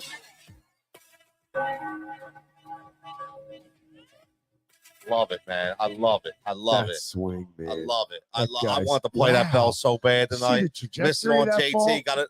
He was square up. Squared up on that ball, man. He hit that up in the air. Down the line. That's a deuce. That's a double. That's a double. So look, we just hit two legs of the four leg SGP right there because we got a hit from Turner and it counts the RBI because he hit a home run for Schwarber. Okay, well there you go. You got one more leg to hit, right? Yeah. Well, we got two strikeouts for Nola that we got to get. What was that number? It was 5. Yeah, 5. You put that in 5. Yeah, 5. But get back to you're going to get that. So real fast, because again, obviously this is because we're going to be back and forth because this is important, man. Sirianni is going to have a little. Phillies need to lead this show right here. That's fine. Let's go. Okay, what do you want to talk? I'm just saying that's what we're talking. We got to keep an eye on this game. This is perfect. But we said this with Tyler earlier. We needed this. Yes, he felt this. Yes. Bam. That was the one. Man, I'll tell you, man, he's going to lock on one here, bro. He just said he's locking on one here. That was the one. You think that was it? Yeah. I think he's going to get it. This pitcher stinks. Yeah. He's going to get it again. Watch. This dude's got no location. He can make it whatsoever. 0. No location. Yo. Oh, he just missed it, bro. Just missed it. A little bit. Yeah, a little bit. But just a bit. So before you even explain, I have this question. Because I want to know why it's okay for other quarterbacks to fight through, all these issues, but it's not okay for Hurts. Do you not think every NFL quarterback fandom in the world is not saying the same damn thing about their quarterback right now? No. Half of them. What do you think Dallas is saying about Dak? Oh, that's obvious. What do you think Jacksonville's saying about That's obvious. Well, come on. But if you follow, here's a big difference. Pittsburgh. If you follow that fan base, so Sam Darnold, he lucked out. No, but if you follow the fan base, you look at Jacksonville. They didn't want to pay him the money. Kirk Cousins, what are they saying about him? They didn't want to pay him the money. I know, but what are they saying about him right now? Well, Kirk Cousins is coming off an Achilles. So think about it. At least 16 to 20 of the other quarterbacks in the NFL are under scrutiny consistently at all times. And you hold one of the 32 most prestigious jobs in the history of the world. But maybe and that's accountability, though. I didn't mean you were prestigious, but no, that's okay. I get it. One of the fewest, hardest to attain. But it's not. It's Hurts. He cannot read his own defense. That's a problem. He can't read he struggles. And I look at it. And who am I? I'm just a 51-year-old wash-up has-been dude, right? and I'm watching, and I'm like, all right, it's cover 2. All right, they're showing blitz here on the right. Okay, now they're showing like heavy blitz on the right. Okay, I'm thinking hot route, throw it to the right. And then what does he do? They blitz from there, and he sits and waits and floats left, and then he nothing happens. I think he was either sacked or was an incomplete pass. But you see blitz, you see heavy blitz. You're throwing your hot route is to the blitz. You're throwing where they're blitzing from. Yep. So if they're blitzing from here and they're bringing people from where I see it and it's evident, which it was evident, you throw the ball to that guy. It's pretty simple. It's pretty simple. Well, it's obviously not that simple because you can't do it. No, but that's your first point that's your first eye contact at snap of the ball. When you see those guys in those positions and you think there's a blitz coming from that spot, the number 1 receiver, but you're going to get eyes on where the blitz is coming from. And that's that. Or you're going to call the blitz at the line of scrimmage. You're going to call the hot route at the line of scrimmage. And if the hot route's not there and they don't blitz, well, then you go back to your number 1. But, I mean, this was a cover 2. This was like a basic. They just fancied it up a little bit. Well, now you get man-to-man coverage. He's awesome. He's absolutely awesome. He's awesome. Okay. He throws guys open at times, which means they could be within a half a step and the guy's all over him, and he'll put the ball away from he'll put it on the outside of the receiver's body away from the defender. So he's a different quarterback when it's man. He cannot get to his drop, get through his first and second and get rid of the ball. He's constantly, if you sit and time his drops and how long he spends back there, let's say a Steve Young or Joe Montana, or I know I'm getting crazy, or Tom Brady, one of those guys would have gone through 5 reads, 5 in the amount of time that he sits there and goes through 1, 2, 3. And that's where the turnover problem comes. And then you start yelling at the offensive lineman, right? It's just he holds the ball too long. Yes, he is not as. I thought he was I thought he was more intelligent. Look at you doing a 2-step. Oh God, see that? He just he's going. He's going to a Diddy party too. He just did. That's not. He just did the 2-step. I love it, man. I love it. Microphone's right there, Brad. Go ahead. Right there. Say hi. You got something to say, man? Right there, Brad. Brad, right there. Uh-oh. Let him. Look, we're on. We're live. Yeah, right there, buddy. What we got? What do you got, Brad? All right, now there's a couple calls that should have been. It's definitely on Nick. He needs to make some different calls, certain opportunities in a football game.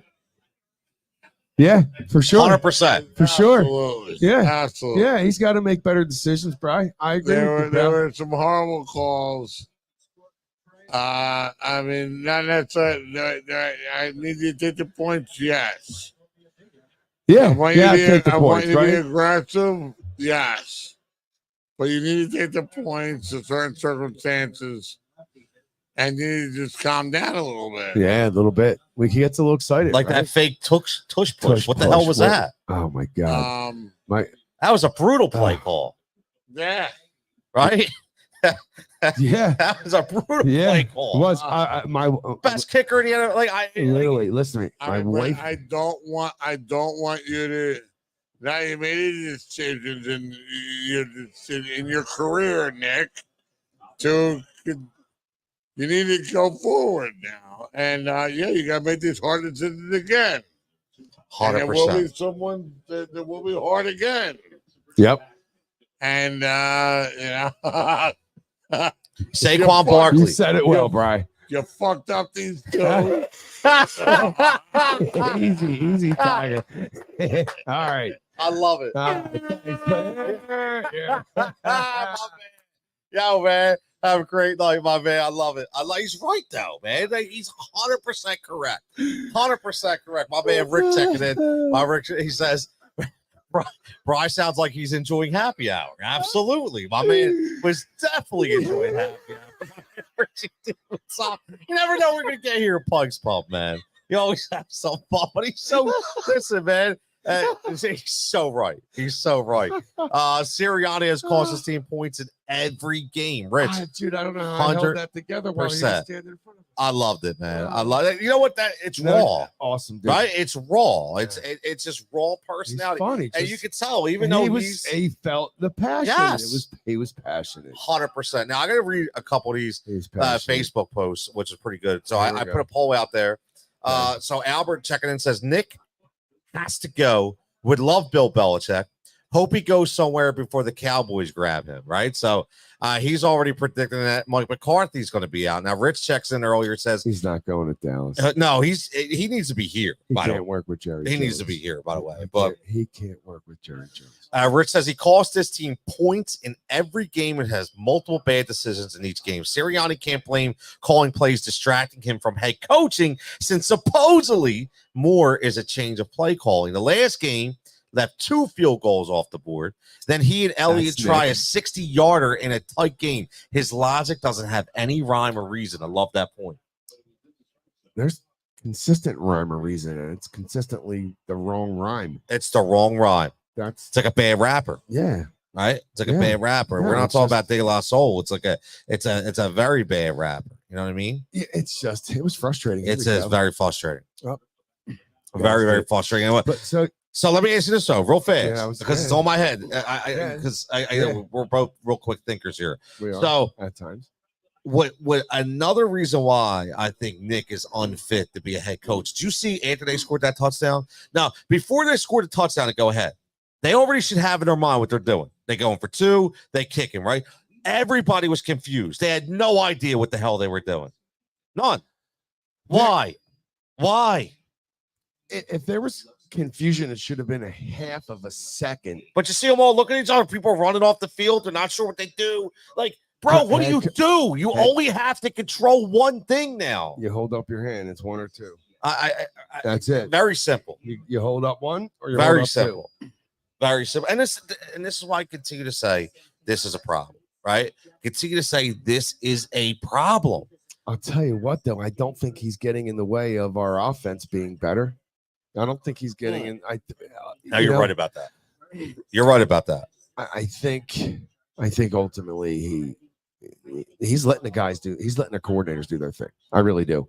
Offensively, like I said, as a coordinator myself, if I became a head coach and I hired a coordinator, you're going to run everything. I'm like, great. Okay. Well, these are some plays I'd like you to implement into the offense, because I would certainly have a few of my own that I thought were just plays, no matter what day, age, or type of football would be successful plays to run, right? Maybe nothing wrong with that. There might be a sprinkle of stuff in there. Yep. But he's letting Vic do his thing on defense. It's not like he's over there in those meetings.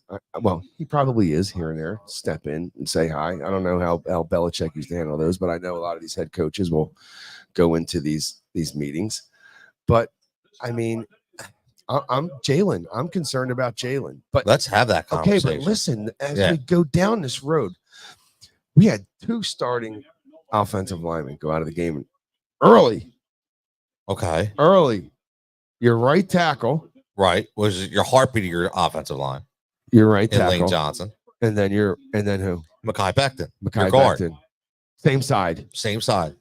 Right guard, right tackle. Same side. Okay. That on the run is really hard to do successfully. Okay. At that level. Okay. More so than below rather. One at a time is okay, because you still got that guy next to you who that's his spot every second, right? So this comes down to preparation, and those guys stepped in there and they played their asses off. They did, dude. They played Fred Thomas. Yes. He played his ass off at right tackle. Yes, he did. And there was about 5 the first series that they each played, because I think they each came on a series after each other. Yep. I think it was Lane got hurt. He played, then his replacement played one, and then the next. But they played. But Johnson, man, he played so well. He had a PFF of 64.9, which is better than average. Remember, when we go PFF, 60 is average. Yep. Right. He looked really good. And then Tyler Steen, he had a PFF of almost 80. Wow. almost 80, dude. These guys were moving, they were pulling, they were fundamentally sound, keeping a clean pocket. That's why we all get pissed off when we see him sitting there looking, and then all of a sudden, where's he going? But here's my issue, they though. blocked for him so well. Right. He had a clean pocket so many times. Now you look at his statistics and you're like, okay, he had a pretty damn good game. And he did. He was 29 for 38, 280 yards, 1 pick. Where was that pick? Excuse me. Where was that interception? Where was it? In the end zone. Bad. Right. Can't happen. And guess why it happened? What? As a pro quarterback. Gosh dang it. He stared the guy down. Locked in. He stared Locked in. him down. I don't get it. Again, good old washed up old man. I go play flag out there. I'm not going to stare down a cover 2 seam route or a post. I'm going to look him off. I'm going to come back that way. I'm going to move the linebacker. He just doesn't know how to do. When he sees his own, he struggles, man. It frustrates me because I believe the man's pretty damn intelligent. I just think he has a mental block with a basic zone defense and where to go with the football. And I really don't understand. But these offensive linemen, back to the point, these guys coming in and filling in with the quality reps that they had, Tony, the quality reps makes me definitely a lot happier, more comfortable about us having the depth that we lacked or thought we would lack when we lost what we did. Okay. So I definitely feel better about our offensive line and where we are as a whole unit from first, second, third string teams. But hold on. I want to stay on that because this is what bothers me. There's a bunch on offense. Okay. Keep touching on. What you just said is why number one, why some people shouldn't be allowed to talk on the radio. Okay. So because when you think about it, all I heard 90% of the day was the reason why Jalen looked so bad was he was missing 2 key components of his offensive line. No. So here's the hypocritical argument. Okay. No, it's not it. Oh, if that's the case, then why did they grade out so goddamn well? So if they graded out well, which means he shouldn't have had a problem. Correct. Right? That just means you're just trying. Again, people, the fabrication of arguments is ridiculous. There we are again. You don't even know what you're talking about. He had a clean pocket, man. Yes. So many times, and I'm sitting here and I'm watching it, and I was laughing because Brian checked in a second ago on the mic. We had our Brian was rolling. He was Brian was rolling, man. Happy hour. Yeah, Brian. happy hour, Brian. Brian. But the wife happened to walk into the room as I was sitting there watching that happen, and I'm like, what? I kind of lost my shit for a second. And she's like, what? And she knows the game. She's smart. Right? She knows the game. She watches. She's like, what's wrong with them? See? She's like, what's going on here? I'm like, babe, could you tell them for us? Yep. But it's tough, but. You got Saquon doing his thing. We blocked up front. Look at it rushing. Bro, again, though. So no one can blame one carry in the first half. One carry in the first half. And it wasn't until like 10 minutes of the second quarter. What the hell is that? What is it? That's Kellen Moore, not Nick Sirianni. So no one's talking about that part, though. Right? Are we sure it's everybody? Kellen? I don't know, man. Tony, I don't know. Look at me.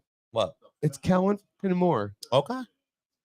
You must have the inside track. There's no inside track. He's the offensive coordinator. He's up there calling the plays. You're right, okay? but all Nick's gonna do is sway him one way or the other. If he has a real strong feeling about something, he says, throw the ball here. Okay. That's it. He's not gonna just call a play. So wait a minute. Unless it's something they spoke about that week specifically. Listen, I'll give you your props. You want to be right? That's fine. Fine. I'm tired of being nice around here. No, that's fine. But I'm going to play devil's advocate here. Okay. No, that's fine. I'll play devil's advocate. So okay, if that's the case, if he does have a little bit, people need more piece of Kellen then moxie, right? A little bit. Then don't you think that he might say, you know what, Kellen? Why are we not rushing the ball? Are you that? Did you do this just for? No, I'm serious. Is this just radio stuff? No, not at all. What do you mean? Because that's like he's thinking about. It doesn't make any sense. It doesn't make he can't do both things. Situational moments that we see that upset us with down and distance, right? Is Nick Sirianni. Play calls are Kellen Moore. That's it. Now, will you collaborate on a play call if Kellen says down in their headphones, they're all listening, yo, I'm like this right here, and his eyes on the ground or his eyes on the sky somewhere else, said you run X, Y, X squared over I run, blah, blah, blah, blah, blah. Okay, I like it. Yeah, I like it. Run it. Or no, what does he think about this? Real quick. Boom, and he'll spit out a play. And then they're like, yeah, we don't. Okay, maybe they like it, maybe they don't. But in that, it's going through a headset. Ding, ding, ding, ding. Back and forth. But again, though, but it's rare. It's rare that many couple series. It's rare that many people will talk. Now, Rick says, "Look, Rick's checking in." He says Nick came out and said, "It depends on the that coach he's helping in calling the plays." How many people will let earphones? What's that? How many people are calling a play? There's only one. There's only one person calling the plays. Nick came out and said, "I'm helping out in calling the plays." He's already admitted as such. So right now you have that's him clinging for maybe. Come on. Oh, you think he's playing I'm gonna stick up for Kellen Moore card? No, or he's. I'm telling you right now, in the middle of that game, Kellen Moore is calling those plays because as a play caller, you get into a groove. I'm telling you, he said that in a way that was meant to be subliminally, like I have a small fraction of what I say helps and goes. It's not very often that two people are calling the plays and it's successful at any level. That's true. Just being honest with you. He says, Rich says he had Dotson open in the red zone, interception against the Saints. Red zone decisions have been terrible. Cam Jurgens only has 2 pressures and none under 2.5 seconds. Problem is, it's a passing league, and this team refuses to play that grind out running game. Listen. I mean, I don't disagree with that.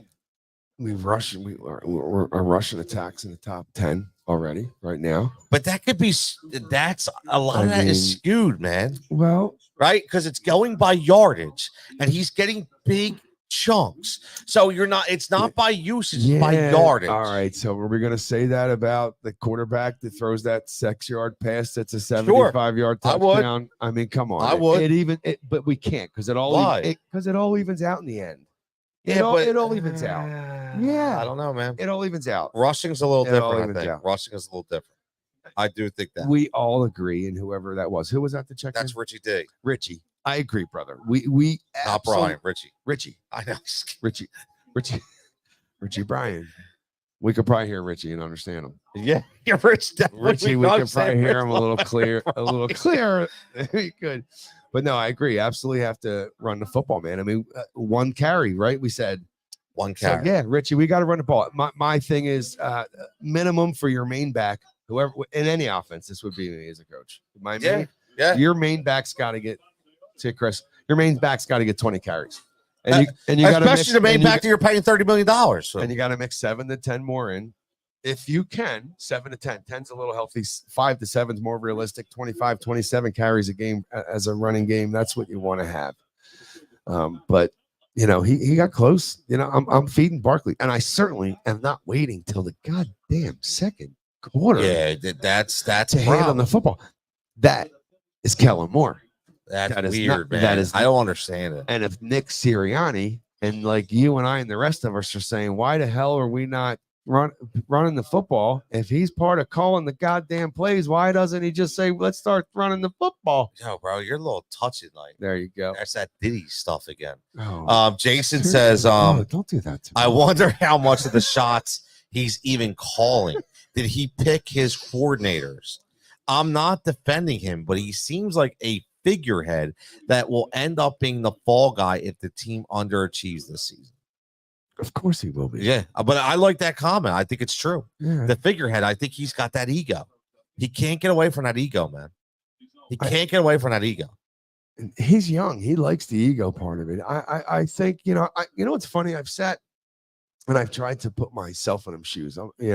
How old is he? 40 something, 46, 47, like that. You put in his bank account too? No, I just like to sit and think, how would you feel being that young and being the coach of an NFL football team? And then from all the years of you being an assistant and how you were rounded into the coach that you were, like what version of the coach that you were growing to become that are you going to be as a head coach? I don't know if that makes sense. No, how it I does just make said sense. No, yeah. because there's parts of my coaching career where I was, a crazy psychopath, and there's other Me parts too. where I was, really light and lighthearted and changed completely. And then there was the one that was in the middle, and it was like, okay, well, which one is it? And it seems like doesn't really have any. He's kind of up and down, but his excitement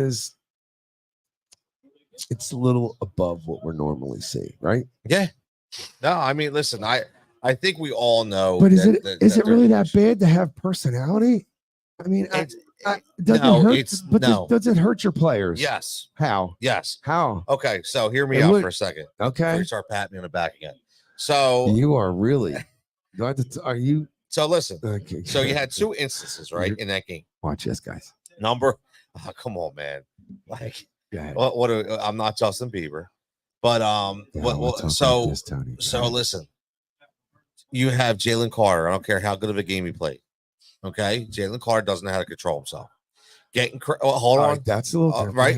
It's not because he's getting the same kind of craziness that Nick Sirianni is doing. He's yelling at the other coach on the other sideline. He's yelling at the other players, and he shouldn't be doing that, but he's doing it. And he's showing those young guys it's okay. Then you have CJ Gardner-Johnson that's popping off the same damn way. That's a reflection on your coach. It's different if you're giving high fives and you're giving chest bumps. Like Deshaun Jackson gave a little chest bump to Andy Reid. Like, it was cool, right? It was funny, but Andy Reid's not calling out the coach on the other sideline. And so that's the problem. You cannot have that example with these young guys who obviously aren't all witted up top when it comes to maturity. So that's a problem to me. I'm sorry. I mean, you read the type of player that's going to say something like that as a player to a coach or not. I mean, some of these guys are either like that player or they're not that player. Now, yeah, could his behavior make it easier for them to feel that it's warranted or okay to do? I mean, I guess, but these are grown men.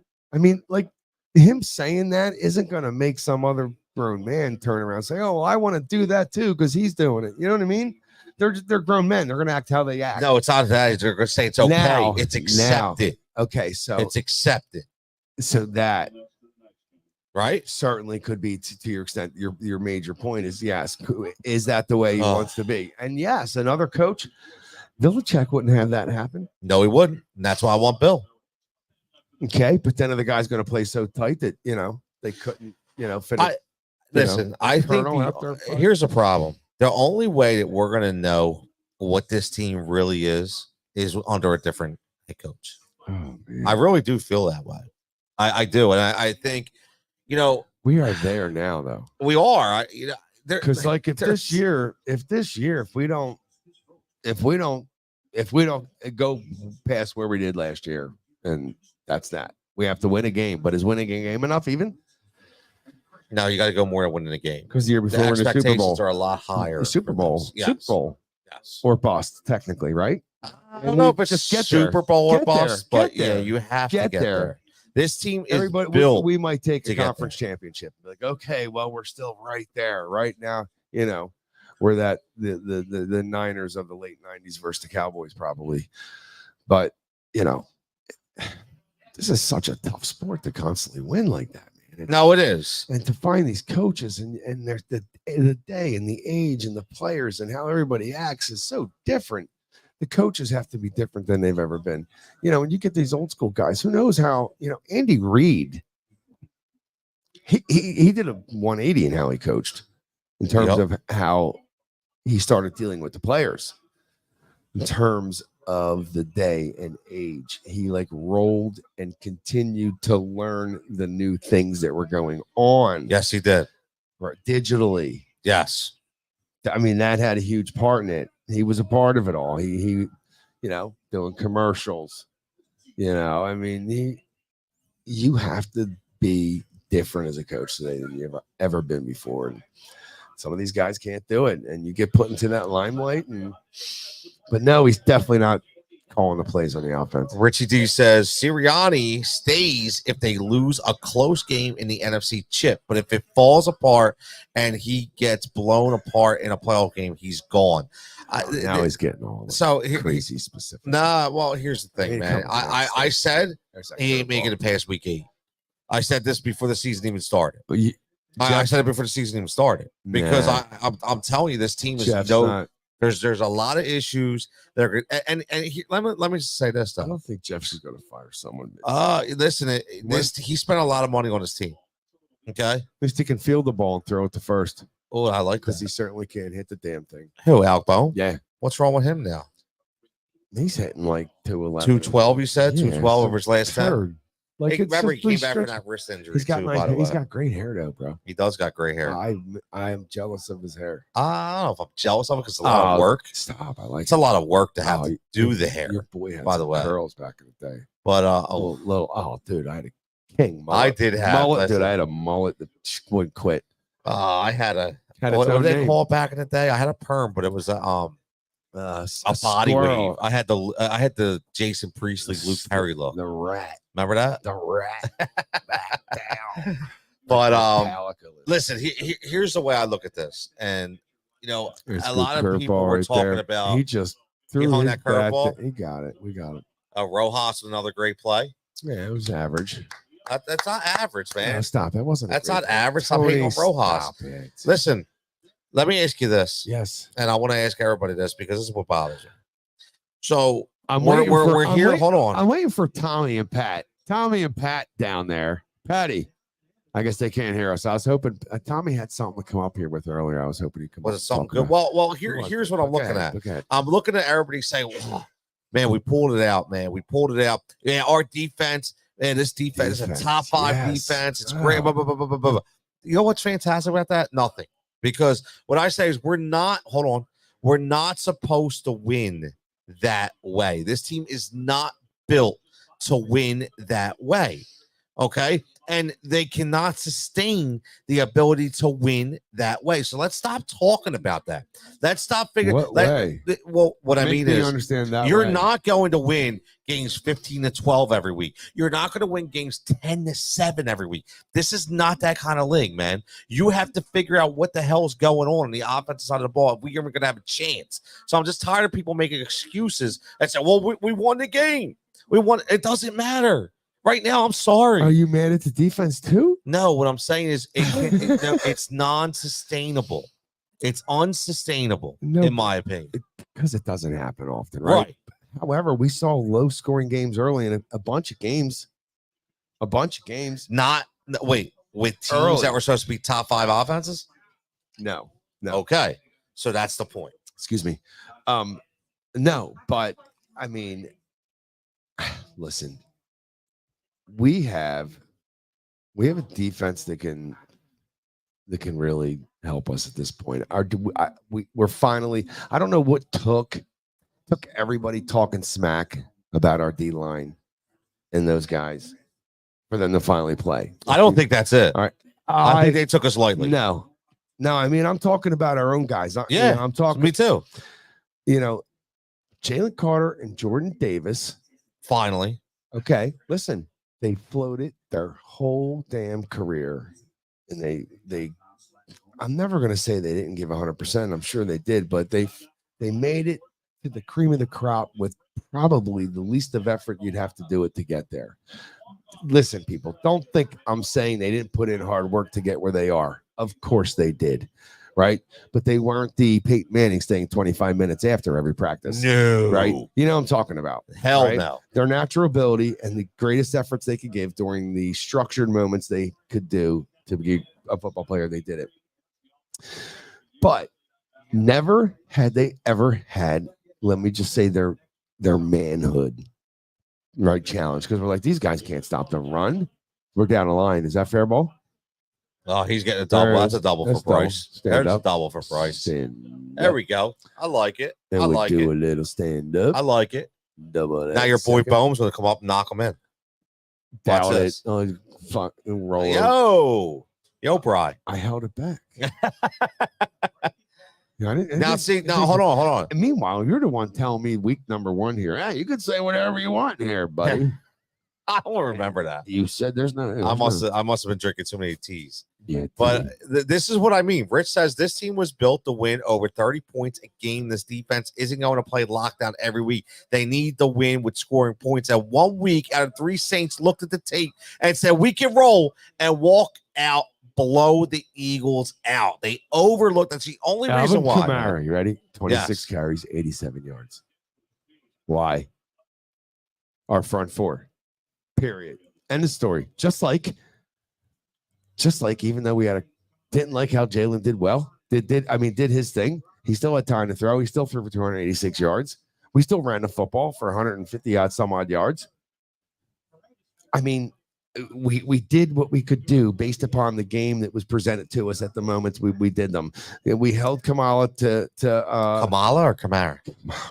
You saw too many political commercials. Oh my God. Don't get me started. Jeez. If my boys heard me say that, I know, where they at? We're like, oh my God. There, bro. where they at? You might as well. Never mind. Jeez. Anyway, so no, for real.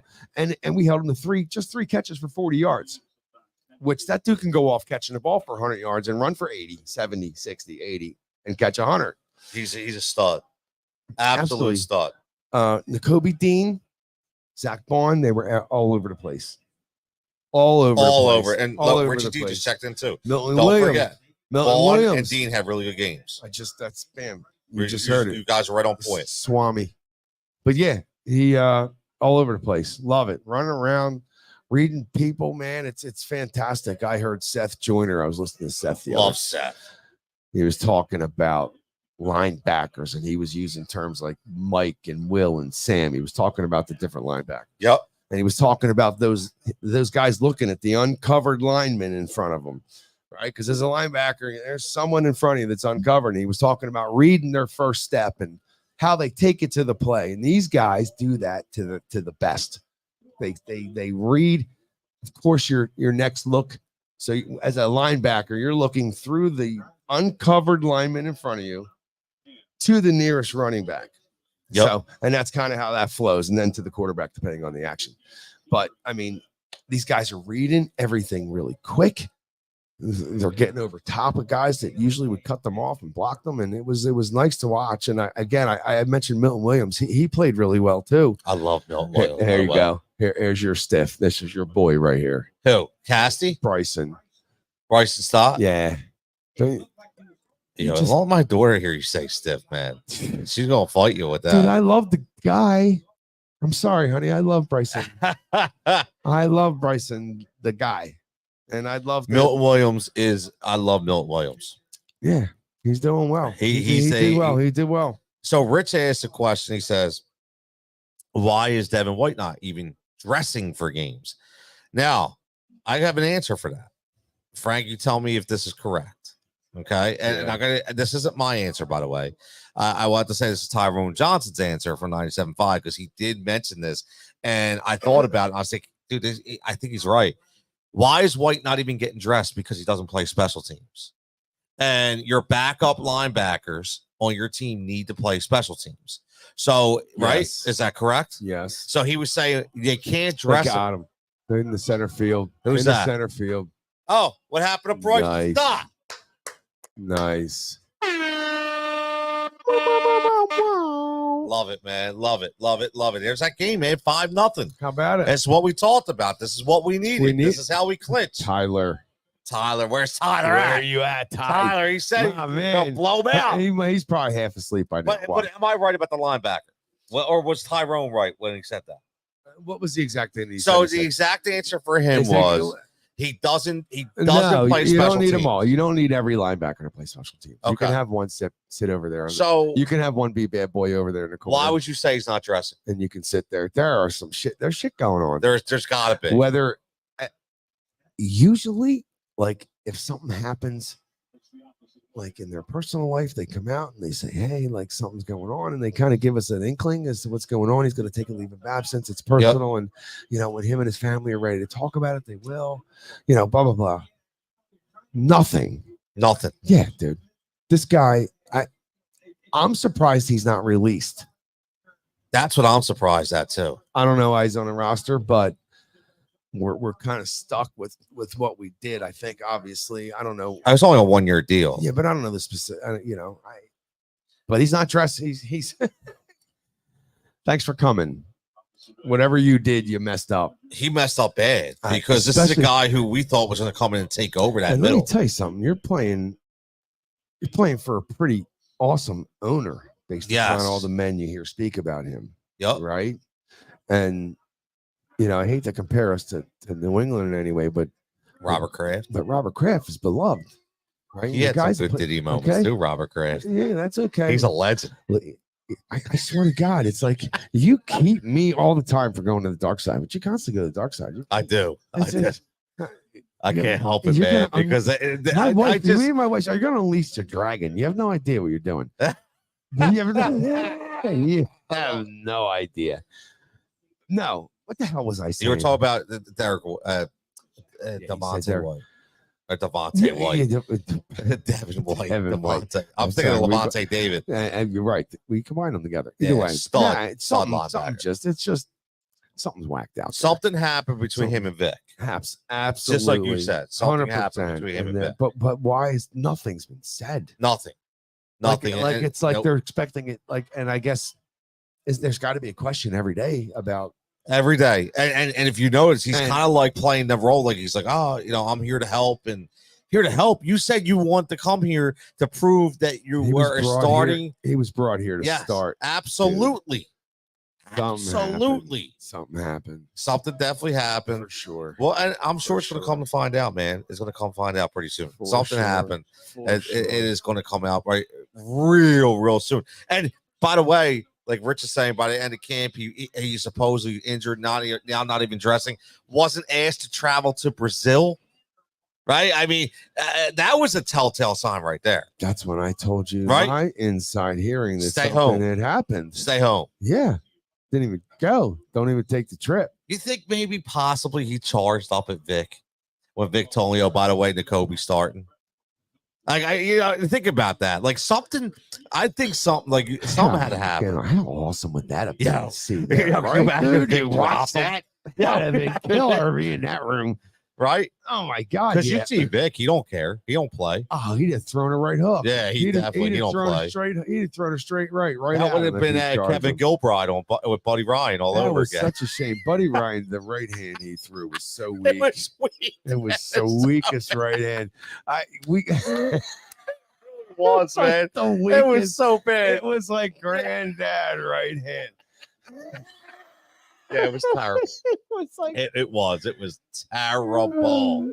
Absolutely terrible. Oh man, that's good. Well, speaking on that note, we're gonna take 5. Man. We're gonna take 5. We're gonna come back because we got some more football talk. We got Dave Glecker gonna join us in about 10 minutes and tell us how hit 10,500 on Sunday Night Football game, man. What does he have to share with you? Did you coach him to sign up? No, man. He did it on his own. That's on his own. That's the Win Daily Sports model, bro. That's why you become a Win Daily Sports member. Win Daily all day. And you get that 50% off, man. You get $25 a month, gets you all the betting action that you need, man. So keep it locked in. We'll be back in about 5 minutes. We're going to have Dave Gleck. We're going to have some NFL. We're going to have some more. See if Nolan can get our 5th K and see if we can clinch this game. You play Win Daily, and guess what? You win daily. Oh, look, you win daily, you win big. We'll be back in 5.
back right here for hour number 3. We're going to go about another 45 minutes from 9 o'clock. I was watch. Hopefully, the Phillies on the way to Clinch. And there's a nice hit by Johan Rojas going.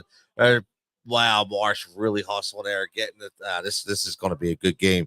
We're going to pop some bottles tonight in South Philadelphia. That's for damn sure. It's the Heat Ratio Sports Live show right here from Pike's Pub in Southampton, 455 2nd Street Pike. Still some time to get down here, man, and enjoy some food, enjoy these screens, and watch these Phillies clinch, man. We're going to be singing some fight songs, some Phillies fight songs, and ringing some bells. And we're going to be joined by a special guest pretty soon, and that is our boy Dave Gleckner, a friend of the program, host, my co-host on Sirius XM, which is awesome.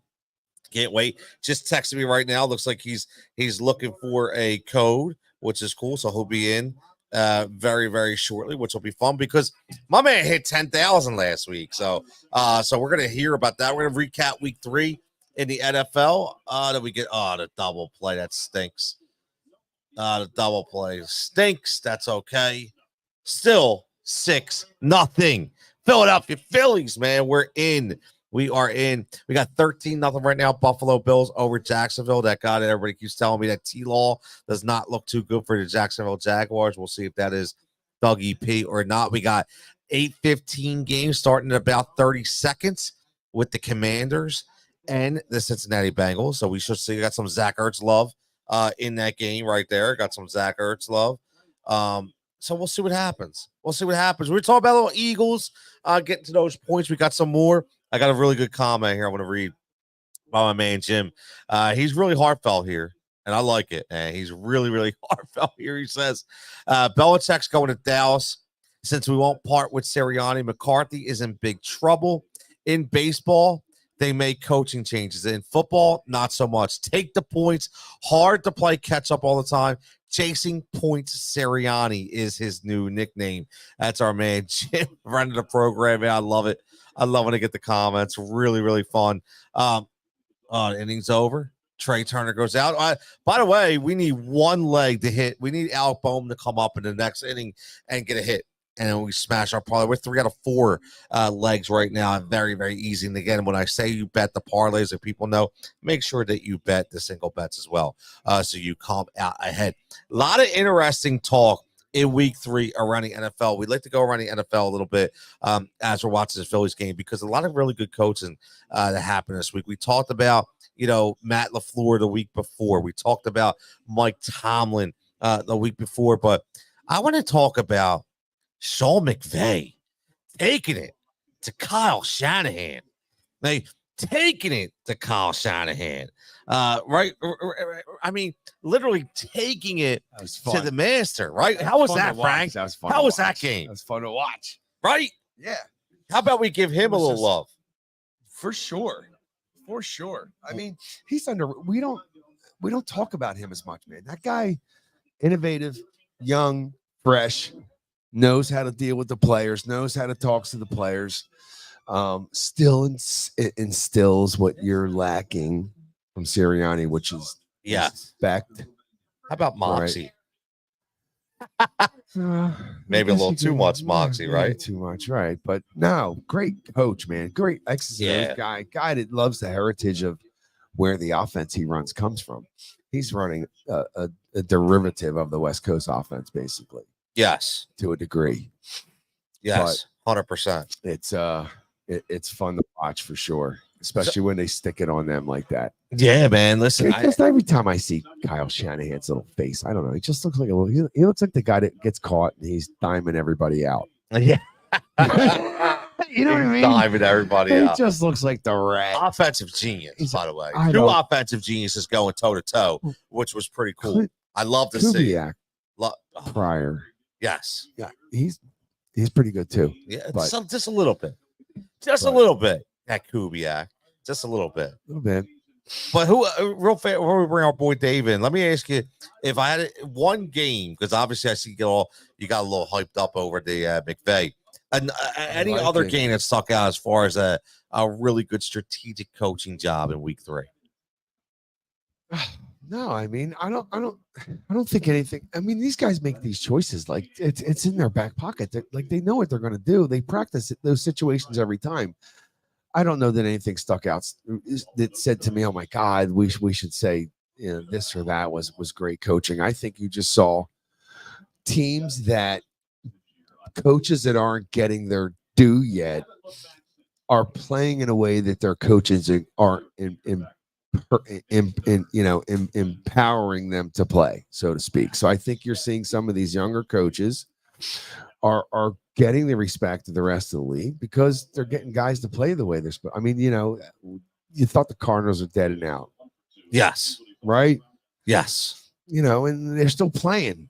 They're, there's no quit in that team. Yeah, but no matter what happened, though, I mean, it's just like you see these guys. It just seems like a lot of these younger coaches are starting to, they're getting the guys to play for them most of the time. You don't see anybody quitting on anybody. Which is good. I don't like to see anybody quit, but one person, hey, quit. We're gonna bring our guy in here, man, because we gotta have some fun. It's our boy Dave Gleckner, as always, one of my co-hosts on Sirius XM, my man, fantasy sports and sports betting extraordinaire, Dave Gleckner, $10,000 ticket, brother. $10,000, man. Gotta throw it out there, bro. 10K. How did you do it, brother? How did you do it? Hey, everybody gets not everyone, but you get lucky once in a while. I gotta tell you, Tony, I did. And we do this a lot, right? We're dialed in, we try and build the best lineups we can, but sometimes things don't go your way. It went my way that night, and that's what I mean by luck. I had to have the Jets defense outscored Alan Lazard. And in the last possession, Drake May's going down. If he puts up a touchdown, that knocks the Jets D backwards, right? So I'm sitting there swearing at the TV. They hold him off. They sack him on the last play. I go nuts. Yeah, it was a big takedown on a single entry, $5. Yeah, got lucky. But, yeah, man. Thank you. Right. Just so everybody hears that. You $5 and you won 10,500. Can I ask him a question? Was anybody there to share the moment with you? Yeah. So great question. So my wife she woke up. She's like, "Oh, that's awesome." But the next morning, she's like, "Did I dream something? Did you win 10,000?" Like, I think she was up, but she wasn't really processing what was going on. I said, "Yeah, hon, you can get some. I got you. That is awesome, man. That's all. Yeah, go ahead. The days of Sirius, the days of Win Daily, Tony, you've been doing the fantasy firebox. It's more validation. That's all it is. But it's a little bit of fun too. Well, what I thought was funny about it is just knowing you. You're not the biggest Aaron Rodgers guy, and I see your captain. I'm like, what's the odds of this, man? Because that's not your guy. It's not.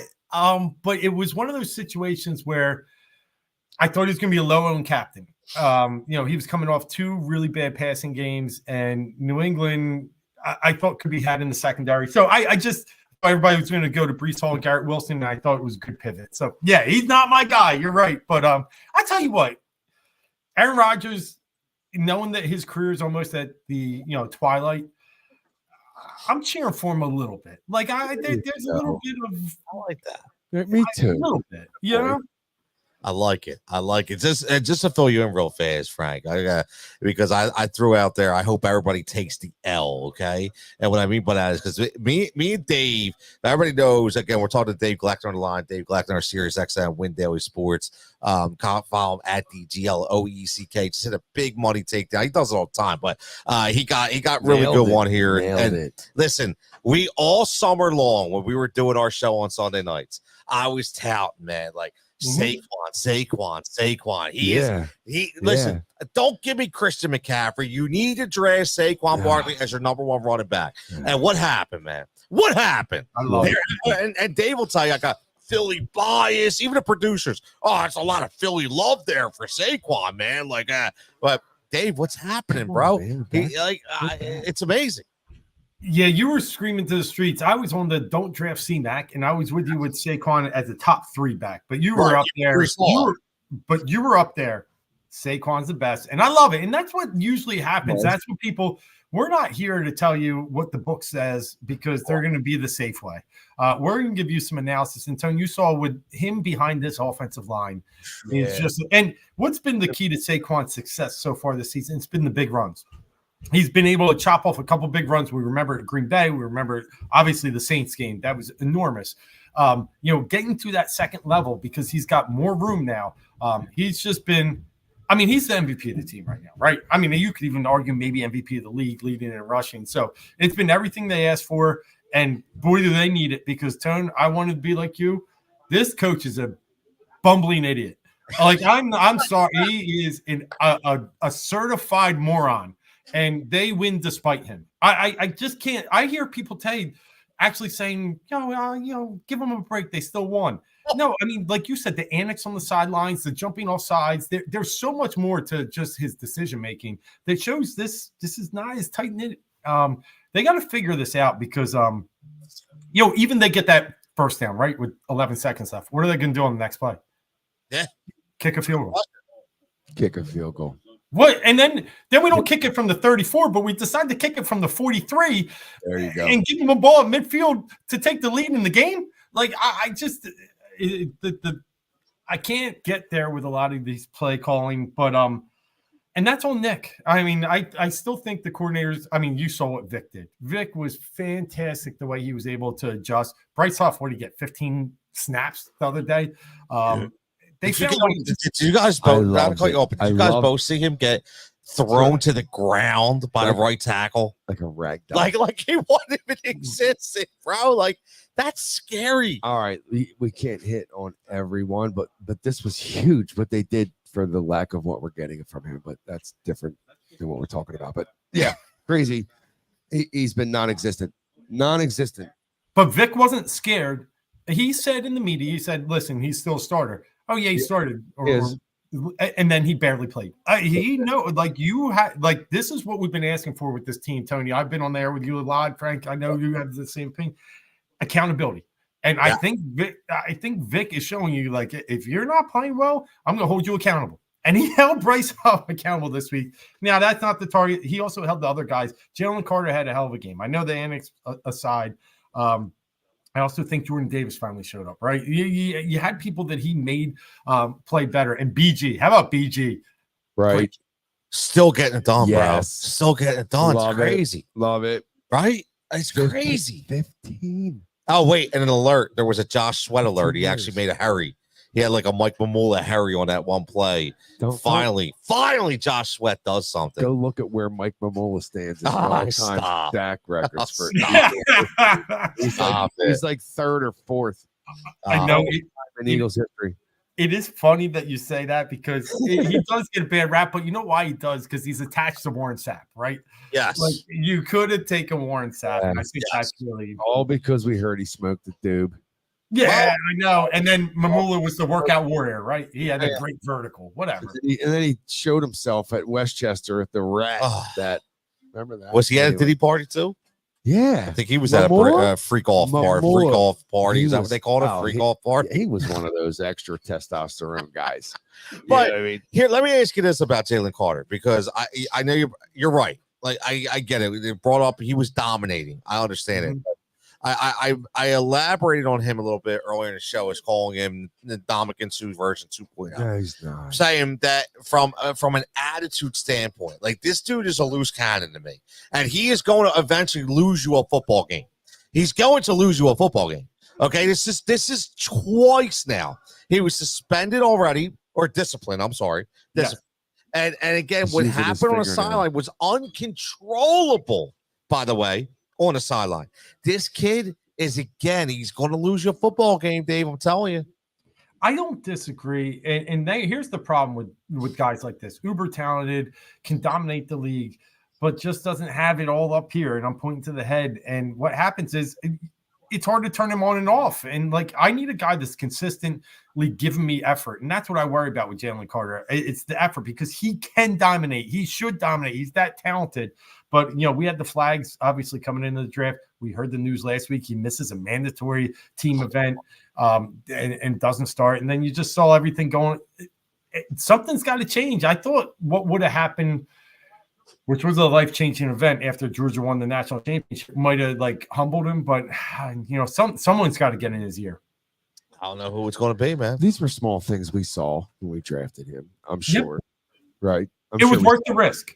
And you know what? It was though, and I was just saying to Tony earlier, like it took everything in Philadelphia and everybody in Philadelphia to throw the kitchen sink at all these guys on the D line and say, "Hey, wake up! It's time to go. It's time to play." But they responded, and then the question is, okay, Dave, did we respond? Are we capable of playing at that level on the defensive front that we did this past weekend, or was it just we got them excited for one game, or can they maintain that level of play as we keep going? It's a great question. I do think in spurts they can maintain it. My worry is the depth. I just don't know if they can do it for 18 games because they're very thin from the defensive end standpoint. If you're not getting anything out of Huff, I mean, you're relying on what we just said. Brandon Graham, a 35-plus-year-old defensive end. He can't get that effort every week. Yep. The young guys up front, I think we've got a lot out of Milton. I think Davis got better. I think Carter. I'm okay right in the interior.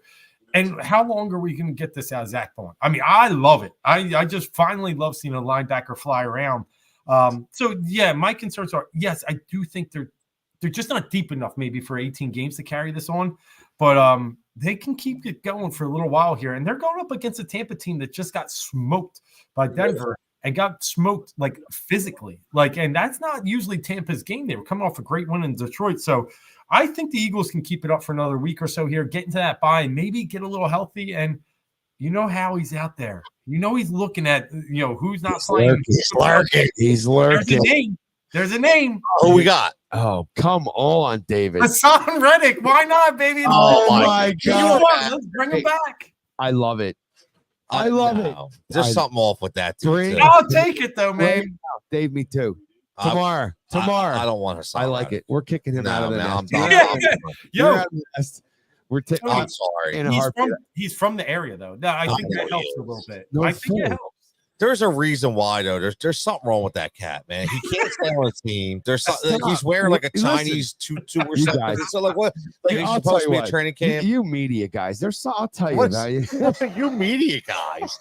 What is that supposed to be? Did we have a problem with him the first 2 years he's here? What do you mean? No, that's a good point. We had because he was producing. We had no problem. Yeah. Okay. And now here we are. He's gone. We traded for this stiff who can't stay on the field as a trade our best defensive player for him. I don't know. Call me crazy. What is going on? It is odd though, because the New York Jets, the fan base was up in arms by letting Bryce Huff go. I know. Right? I mean, they were like, oh, and I'm like, wow, this guy must be great. And God. Yeah. Yeah, man, this dude can't do anything. It really can. And you're exactly right. I have a Jets fan at work that was like, I can't believe you got him from us. I can't believe it. Right? Like, yeah, well, I can. You can have him back. I'll drive him. Did they not know what they were getting in Hassan? Well, I mean, did they just not pay attention? That they just Joe Douglas dropped the ball on that. That's right. That's Joe Douglas dropping the ball, man. Joe Douglas, where's he go back to? My God. Yeah. But yeah, I think it was a little bit of like, oh, no, we're a place that trying to win now. We can convince him. You can't convince a guy unless you give him his money. Like these guys, they're willing to hold out for everything. They got one paycheck left. That's what Hassan Reddick is trying to bank. How sad is that, man? Yeah, I know. He's going to eat $22 million. That's crazy, man. He must really believe, man. If you're eating 22 mil, yeah, my God, you must believe in yourself, or you're really taking a stand. I mean, listen, I grew up in a union environment. I was the president of a union. I did it for a long time, and I stood up. Yeah, I stood up for a lot. And, how many bodies you bury? No bodies buried. But listen. I've been through various strikes, and for what we believe in. And did we always get it? No. And your point, right? But people heard you. 22 mil, bro. That's a lot of cake, man. Didn't Chris Jones hold out for like a game or two last year? Didn't they bring him in like a little? So Chiefs, yeah. He was in the yeah. I feel like he missed the first game or two, and then he signed. So I think he signed after the first. Yeah. Yeah, I feel like it's a similar situation. Oh, Oh, we're good. All right, we get out of the There you inning. go. Unscathed. 6-2. What's his 6-2. What's his, 6-2. how many strikeouts does he have? He had 7. Oh, Good so night. Yeah, You- good you night. So got- Dave, we're He's you got got to me keep your all- fingers crossed because the HRS triple play tonight was Eight Schwarber to get an RBI, Triple which he play. cashed. We got 5+ or 5 or more strikeouts for Nola, which obviously he cashed, and a hit for Trey Turner, which he cashed, and I need a hit from Alec Bohm. So He couldn't Bomer hit needs the to come side up with a hit here, He man. couldn't hit the side of a barn with a basketball. Frank's not thinking I Right. can hit it. No, I think I can hit it. no. Dave, let No. me ask you this, man. We like going Not gonna around the be, Alex. NFL week 3, man. There was a Yeah. lot of crazy performances, more injuries, more things. What's your takeaways from week 3, man? What were some of your favorite games? Well, I mean, you got to start with the Vikings. You just honestly, there were 2 undefeated teams in the NFL, the Chiefs and the Vikings. I mean, that, we're CJ Stroud fans. I think the guy's a heck of a quarterback, but they made him look pedestrian. And I got to give them a ton of credit. So that stood out, big time for me. And Is that Mike Zimmer out there, by the way? Defensive coordinator? dude, he's in Dallas getting mowed. He's in Dallas. Who's the defense? He was in Minnesota. No, the Minnesota defensive coordinator is the old Dolphins coach. Who? Take a second. Brian. Oh, Brian Flores. Yes. Who's Yep. a stud as a Yep. defensive guy. And then went to Pittsburgh last year, right? And hung out with Tomlin, I think, or he was either way. Yeah. Brian Flores. I'm pretty sure, I'm 99% sure he's out there. But It yeah, makes Stroud look, He's got like it. you said, pedestrian at best, dude. that absolutely Yeah. stood out. And obviously the big road, like a lot of upsets, but the one thing you got to look at and understand, Dallas Cowboys getting absolutely mauled on the ground, right? But more importantly, that's 2 losses at home they just took. And they've been a very good home team for the past few years. This is not good news for Dallas, taking those 2 losses at home with 7 left on the year. Now they're going to be on the road a lot more. The schedule toughens up. It's really showing me that this NFC East is the Eagles to be won. It really is. If they can just get out of their own way. And we thought that before the season, then got a little nervous last week with the Falcons game. But if they can really just find a way to get things healthy, get AJ back and fold, and be that offense that we think, they can really dominate this NFC East watching these other teams. I mean, the Giants, whatever, they won. They're not very good. But Dallas not being good really stood out. Yeah, man. I'll tell you what, that Dallas, I don't know what the hell's going on there. Not that I want to sit here and talk about Dallas, but I mean, you pay CeeDee Lamb all that money, you pay Dak all that money, and I mean that team just looks like a shell of itself, man. It's crazy. Bro, there's no signs to it. Like, you think you have all the parts, you think you have all the pieces, all the coaches, all the players, and it just, you're right there the year before. Now, bam, then all of a sudden you're 2 games back the next year. Yeah, this is a crazy game, man. It is. And then looking at the Pittsburgh Steelers, right? I mean, they're the other undefeated team. Right. How And- about it? How Like Like Tomlin, Justin baby. Field. one of the greatest, so underrated. There is no way in anybody's rightful mind that you can go back to Russell Wilson. You just can't do it. It is Justin Fields' show for the rest of the year. Let's just say it. Like, it's over for Russell Wilson. And I think that's what's interesting and intriguing for me to see here with how the Steelers are playing. They know Fields' limitations, but they know his skill set too. They're not trying to give him too much. I think Chicago absolutely gave him too much. They're letting him run the ball. They're letting him do the simple things. And they're trying to win games 20-10 like they just did this weekend. And he can do that. He can't be Superman. And I think he's a good quarterback in this league. And I think the Steelers have put him in a great environment. And I hate to say it, but Arthur Smith is doing a pretty good job out there. We buried him last year.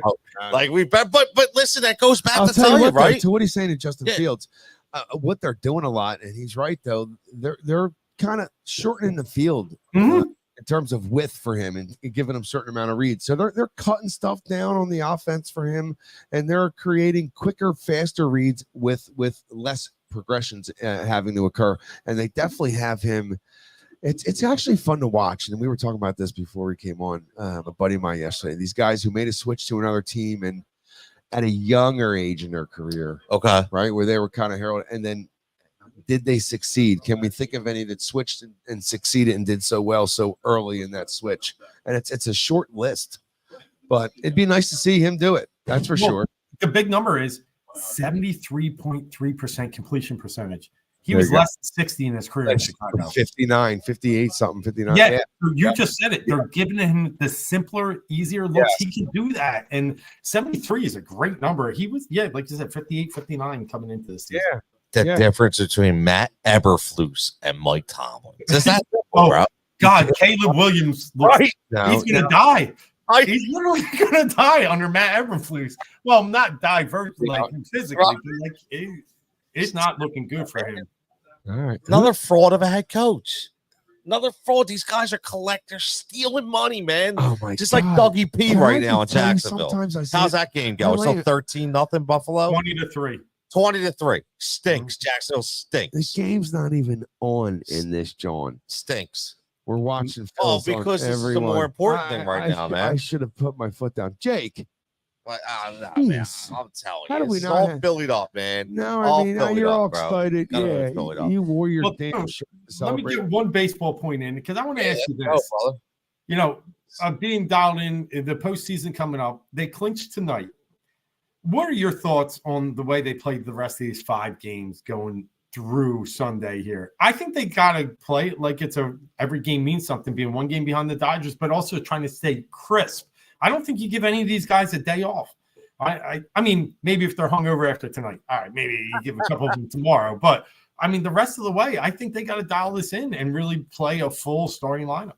No, I completely agree. This is every game is a 1-game playoff. You need the number 1 seed. Mm-hmm. You have to have the number 1 seed. So I play everything like it's a 1-game playoff. What do you think, Frank? I agree, but it's not. He's not going to do it. He's going to give people rest. I know that's you're right. That's We're all the, like, why is he doing this? We all want our guys to play. Let's keep playing. Let's keep the groove going. If that's so be it, how we go in here, but he's going to give people rest, and we're all going to look at each other, Dave, Tony, me, and we're like, what are we doing? We're gonna get mad. Let's get rolling. Let's get everybody popping on all that's what cylinders. he does. I know. I agree. That was my I don't know. feeling. Our conversation earlier about analytics. We went into it a little deeper earlier. Yep. Dave. No, 100%, man. What do you think, Dave? What do you think he does? Yeah, I think he sits a couple of them each game, and he says they need the rest. And you're going to get the 4 or 5 day rest, come Sunday anyway, waiting for the next round. But you're so right to me about getting home field. In baseball, sometimes home field doesn't matter as much. We've seen these wild cards like Texas, like Arizona, like the Phillies of 2 years ago make these runs. But when you're the best home team in baseball, when you have the biggest home field advantage, and you win 67% of your games during the regular season, 80% of your games during the playoffs, you need that home field advantage. So I'm all in on trying to win out.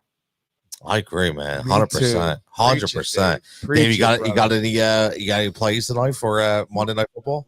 Yeah, well, I mean, on heat ratio, I gave out 2, and 1 might be starting. You can still get. I did give the Phillies out at -175 earlier. Aaron Nola is like clinched the last 3 playoff spots for the Phillies. So when he was on the mound in their 1 game, I'm like, this looks well. Eduardo Rodriguez over 5.5 Ks tonight. He has 18 Ks in his last 2 starts, and the Giants are striking out at 28% in September. It's 3rd highest in baseball. So I like Eduardo Rodriguez tonight. And Diamondbacks, by the way, only 2 up on the Braves, so they're playing for something. Yeah, Monday Night Football, I did like the Bengals tonight, but Washington's hanging in. Bengals at 7.5.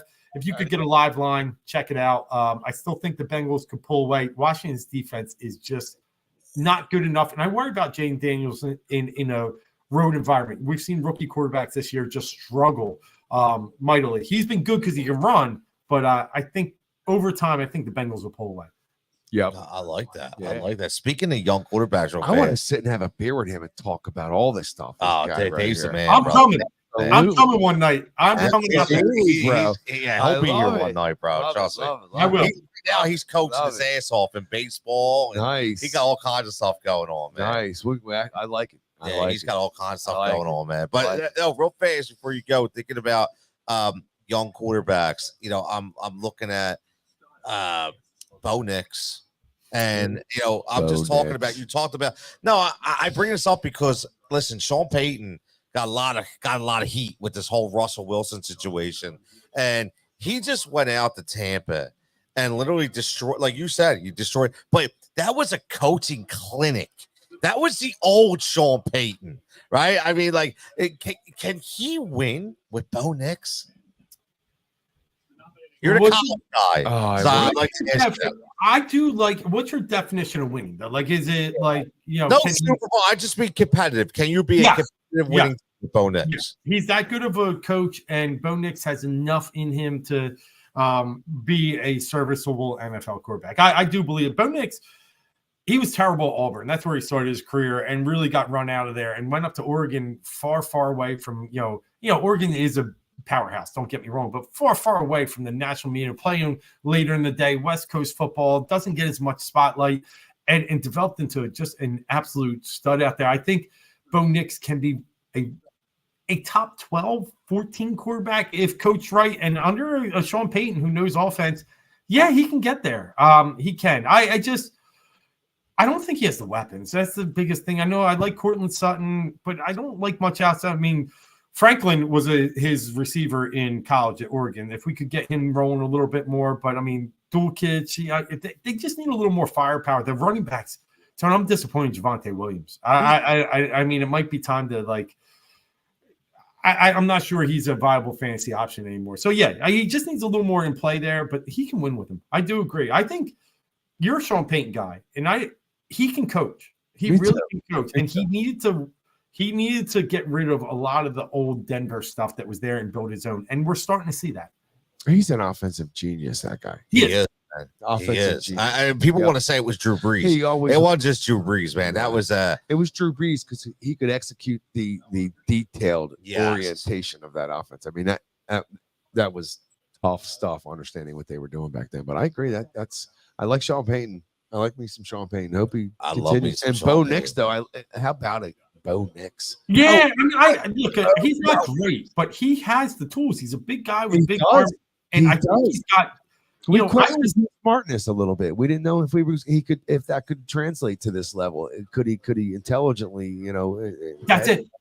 The mindset, and he's showing that he I guess, and that pay some homage to Peyton for getting him to where he is at least now, right? 100%. Too many kids that you think are going to be good. I'll go Paxton Lynch in Denver. Yeah, big arm, but doesn't have the intelligence. You just said it. I think Bo Nix is that. I think his move out to Oregon, get away and learn the game in a different way. I think he has that sixth sense that the QB needs, and that's what I love about Hurts. I do think Hurts has intelligence. He just needs to take off the cape. And he just needs to learn how to read his own defense. Speaking of cape, look at that. Adam checking in. Josh Allen, 3 touchdowns. Unbelievable, man. 27-3 Bills, man. He was 1-2 against them in his career. Do you know that? Yeah. Right now, he's the only quarterback producing.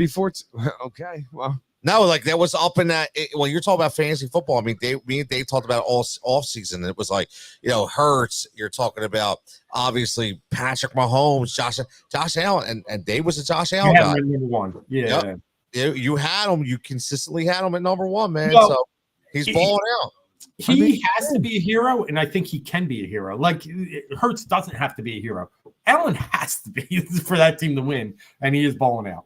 That's true. Dave, before we get out of here, any final early look on this Eagles game coming up, man? I will tell you, it's always dangerous with this early bye. The Eagles have a bye after the Tampa game. And I don't want them looking, too far forward, but I think that loss to Atlanta can really, kind of solidify this team. And you saw it this week. They played each other. They played together. And I think they're going to carry that into Tampa. And I think Tampa obviously will be pissed off and be ready to play. And it's been a house of horrors a little bit for us, especially with the playoff loss. But I think that playoff loss is the key to this game. I think that is added motivation for Jalen. Jalen hasn't played well down there. We beat them in Monday night last year. But besides that, he's lost 2 other playoff games there. I think Jalen comes motivated, plays one of his best games. But the key, and we're talking on Monday, is health. No Devontae, no Lane. Brown. Yeah, like if we're that decimated, I'll take 2-2 into the bye and figure it out. But if you get some of those pieces back, I do think the Eagles can win. So it's all about health, and they might not want to risk it. We'll see. All about health. It's all about health. But Dave, bro, I'm gonna let you go, brother. I appreciate you checking in, giving us your time, talking about everything you did this week. Talk about NFL as always, man. We'll touch base soon, and maybe we'll get you back on next week if you're available. Yeah, love it. You guys are the best. Have a good time out there. Good talking to you, Davey. Go All right, Birds. you too, bro. Go Birds. Go, See you, go boys. Phils. See you, Go my Phils. Man. My man. Go Phillies. There he is, man. Philly overall. The $10,000 winner, Mr. Dave Gleckner from Sirius XM and Win Daily Sports. Like me. some $5. Did you hear? It was a $5 lineup, Frank. Cinco. $5, man. I'll tell you what. We need to talk to management. These seats are really painful. Oh, they got My- a bad case of my- swamp ass right now. That's about it. Stop But, that. um, I am not. Yo, that guy. there we go. Another strikeout, Hoffman. We're getting closer to clinching. My wife's listening. She Closer to knows. clinching, man. I like it. But let me ask you something. Ask me He told, something. so you are, it sounded like I didn't know this, but you're a Peyton guy. Yeah, You are Sean Payton. I am. So is the Sean Payton, Drew Brees the same as the Bill Belichick, Tom Brady? No. What's the difference in your opinion? Just off the cuff here. Okay, I'll say it's in the same stratosphere. Okay, but there's certain things that Tom Brady could do over and above in terms of talent level that Drew Brees could do. Now, people might go out there and say, "Oh, well, Drew Brees could read a defense just like Tom could." And okay, yes, agreed, right? And he has great stats, but there was something about Tom at the moment that more times than not he would rise above the others. But you talk about Peyton and Drew. I think the two of those more were equal in making that great than it was Bill Belichick and Tom Brady. I like that. That's a good call. Yeah, I Okay, agree. So I think it was more of a 50-50 melding with Peyton and Breeze. Okay. And I think with Belichick and Tom Brady, it was like a 60-40, maybe 65-35 melding where Brady absolutely held that higher percentage as the reason to why they were successful. You know, you look back to when Belichick had his chances in Cleveland and he stunk. You know, people forget. He did stink Nick in Saban, Cleveland, man. Nick Saban was his defensive coordinator in Cleveland, Yep. right? Most people don't know that. But But- Nick Saban had his shot in Miami. That didn't work either. Yeah, and that's okay. It He's happens. the greatest college football coach to ever go out there. Yep. 100%. Bar none.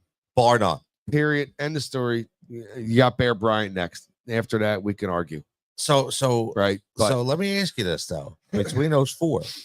So if you could pick one, are you still going Tom and Bill, or if you're interchanging, would you go? What would happen if it was Peyton and Brady? Oh, I like Peyton that. Brady, Belichick Breeze. Like well. Oh I my like these God, it conversations, wouldn't have right? worked. No. Neither one would have won shit. I I think Peyton Brady would have Tom been better. Brady and Sean Payton would have Oh, fought. they would clash. They'd have- and Drew Brees was a chill dude. Yeah. Tom was chill outwardly. Yeah. He was. You've watched the shit, dude, behind the scenes. That guy was Whoa. a fiery. He would tell you, and I like it because I had done that myself, throwing balls. I'm like, what the f- are you doing? You're supposed to run this. What are you doing? Right. And you say it emphatically, but he would do that, and Drew was probably be a little more nicer about it the first time or two. There's just the delivery of things. I don't know. It's just I don't think It's interesting though when you think it about it. wouldn't be anywhere near the same outcome. No. No No. chance. There's no. You know what? Just the teams though. Robert Kraft put together. Oh, the teams, His bro. defense. His defenses. His defenses Guys, were. dude, they had awesome defenses. Yeah. Yes, and they did, man. always had a slot receiver that could But- beat you at any time. But here's the a thing. slot receiver. The forget- funny thing is, A slot. They always had a number 3 that could. so we got checking in Bruce Harper. Amendola, Wes Check it in. Welker. Do you feel Thompson is a good manager for the Phillies? Uh-oh. We're back. We're gonna end this show on some Phillies talk, and rightfully right. so, because Hoffman gets out of the inning, and we're another inning closer to clinching. So I'm sure Bruce is watching this game right now. Yeah, he's a very good manager. I think he's the right manager for this team, without a doubt. That's my opinion. What do you think? I think at this point he's the only manager Well, for yeah. this team. Yeah. Like I don't, we're riding and dying with him. He's our ride and die manager. Well, you heard the players say we ride with Rob. Everybody does. They all Yep. ride with each other. This team's tight. It's tight, and all of our speculation as to should he stay, will he stay? The ownership probably has a time frame in their mind, and we don't know it. Could be a year, could be 2 years. It's true. Okay. And they're going to say, okay, he's got 2 years. If he doesn't win in 2 years, the talent's there to do it, then we're going to go elsewhere. Yeah. I think that's just what it is. And Bruce says, I feel we can't. Yeah, we can't change that. I listen, I dislike his inability to allow emotion to play any part or feel to play any part in his decisions at times. And that bothers me. Yeah. Because I don't think you can be a championship winning coach without your gut playing a choice at times. So what do you think, Bruce? Are you comfortable with Rob Thompson? Are you comfortable with Tom going forward? Tony, I'm not. So you're not comfortable in this postseason? No, I'm not. I'm not. Listen, look, I'm not a pessimist anymore. I used to be really pessimistic. No way. I've changed quite a bit. You're pretty mellow to me. I am. But what I'm saying is, like, I used to be like, oh, no, we're going to definitely, it's a no. And everything is mostly positive these days. But in this situation, I just don't think, I don't know why. I just don't think he's the guy that's going to do it. It'd be a shame if he left and the next guy that came in the year later, we won it. Yeah, I don't see that playing out. Just because I didn't mean to touch it. No, that's right. You keep touching me, bro. Like, listen to me. What's wrong with you? I'm a ball player. I'm a ball player, man. Like, what are you doing? Oh, here we go. Bryce. So Yeah, Bruce says, now you want to see? You want to know now what? now hold on. Bruce says, I don't now? like him, but I feel it's too late in the season to make a change. I feel he I manages swear. like he's on Prozac.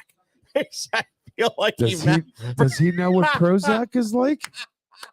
Bill, it was Bill. No, this is Bruce. Bruce, Bruce Harper, not Bryce Harper. Bruce Harper. Is Bruce Harper on Prozac? Does he know how Prozac works? Bruce, tell us how it works and then make us understand how that would affect his managing. I love it, man. Let us know how that works. I love it. I love it. Listen, man. 100%. 100%. Oh, we got a fan question here. We got fan stats. What we got, Matt? So I have a question on Dream Team, which was what you guys were talking about. Dream Team, building the Dream Team. What? So coach, Bill Belichick. Okay. Yeah. Okay. Yeah. Quarterback, Tom Brady. Okay. I can go with that. Offensive line, 1990s Dallas Cowboys. Oh, yeah, definitely. Larry Allen. Defensive line, 1985 Chicago Bears. Yes, hell yeah. Like that. I like that. Richard Dent. Yeah. The fridge, right? Oh my I like that. I like that. Steve McMichael. See, Mongo, Steve who McMichael. sucks what's happened to him. Gary Fensick. Look. There it is. There it There, is. look at that. Boom. He right off the bat. Boom. Rips Hey, yo, it right off. You like those players? Ripped it right off. Right? That was like boom, right? So it's a like We had defensive line. I don't know if I would go Bill Belichick. Though. No, I wouldn't either. I don't know if I would go Belichick. I'm gonna go Bill Walsh. Bill Walsh. Now Bruce says my father is actually on Prozac. It makes him feel unemotional and disconnected. That okay, Bruce. Bruce, that's a great point. That is a perfect actual example then. Yes. Unemotional, detached. Yes. Kind of explains Topper, right? Yeah.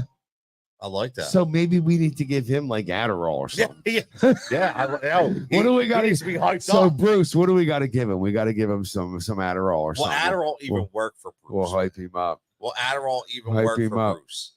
Will Adderall even I don't work know. for You Bruce? gotta try. You gotta try different things. I mean for Topper. I'm sorry. You gotta So try. my question was, you had asked a couple questions earlier. Yeah. I was wondering, like, what was important to you for those games? For which one? Which game?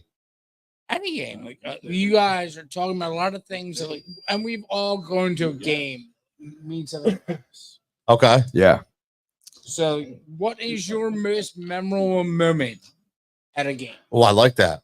That's a good question. I will say this: my most memorable. Like at a game, like watching it in person, Matt, or just Or being overall. there. Okay. Yeah, I Been there. For me, it was the 1993 Philadelphia Phillies. I was at the Division Series NLCS Game 1 Yeah. when Kim Batiste won the game, right? With I don't know if it was a double. It's right down third base line. Me and my dad were at the game, sitting about 3 rows from the field. If I'm not mistaken, it was a chopper. It was a chopper. Am I right? And the inning before, he's got booted the ball to tie the game, and he won it in the following inning.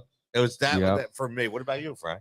I would say being at the link, right where Freddie Mitchell caught 4th and 26. Filet mignon. Or the last game at the vet, but I'll take.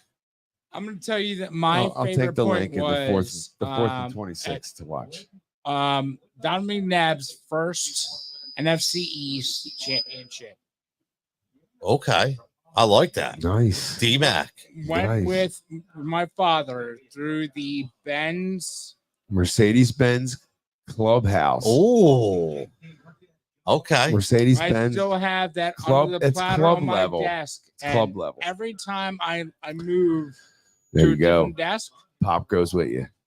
I move There he that ticket goes. with me. Oh, I like that. All right, Mercedes-Benz Club level is nice. I like that. That's Nice a great spot. memory. Wow. Yeah. Josh Allen, 4 touchdown passes Yeah, down. look at him. 34-3. Buffalo. Yeah. How's that Dougie P down?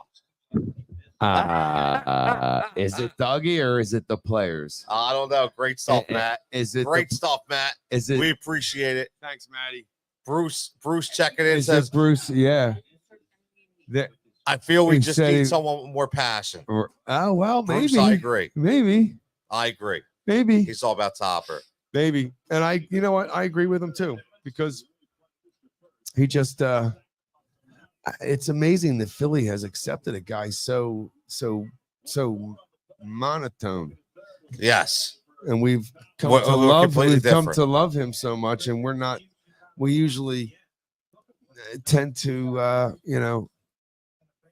We be want the attracted to fiery people- guy. right? We want the fiery guy. We've Right. always want the Right. like. We didn't like Rich Kotite because number one, he was a moron, but number two, he had no personality. Right? We didn't like it. We loved Buddy because he had the personality. He had the moxie. Right? We liked Ray Rhodes to a we degree too because of that. Yeah. Poor Ray. Poor Ray. He didn't get a fair shake.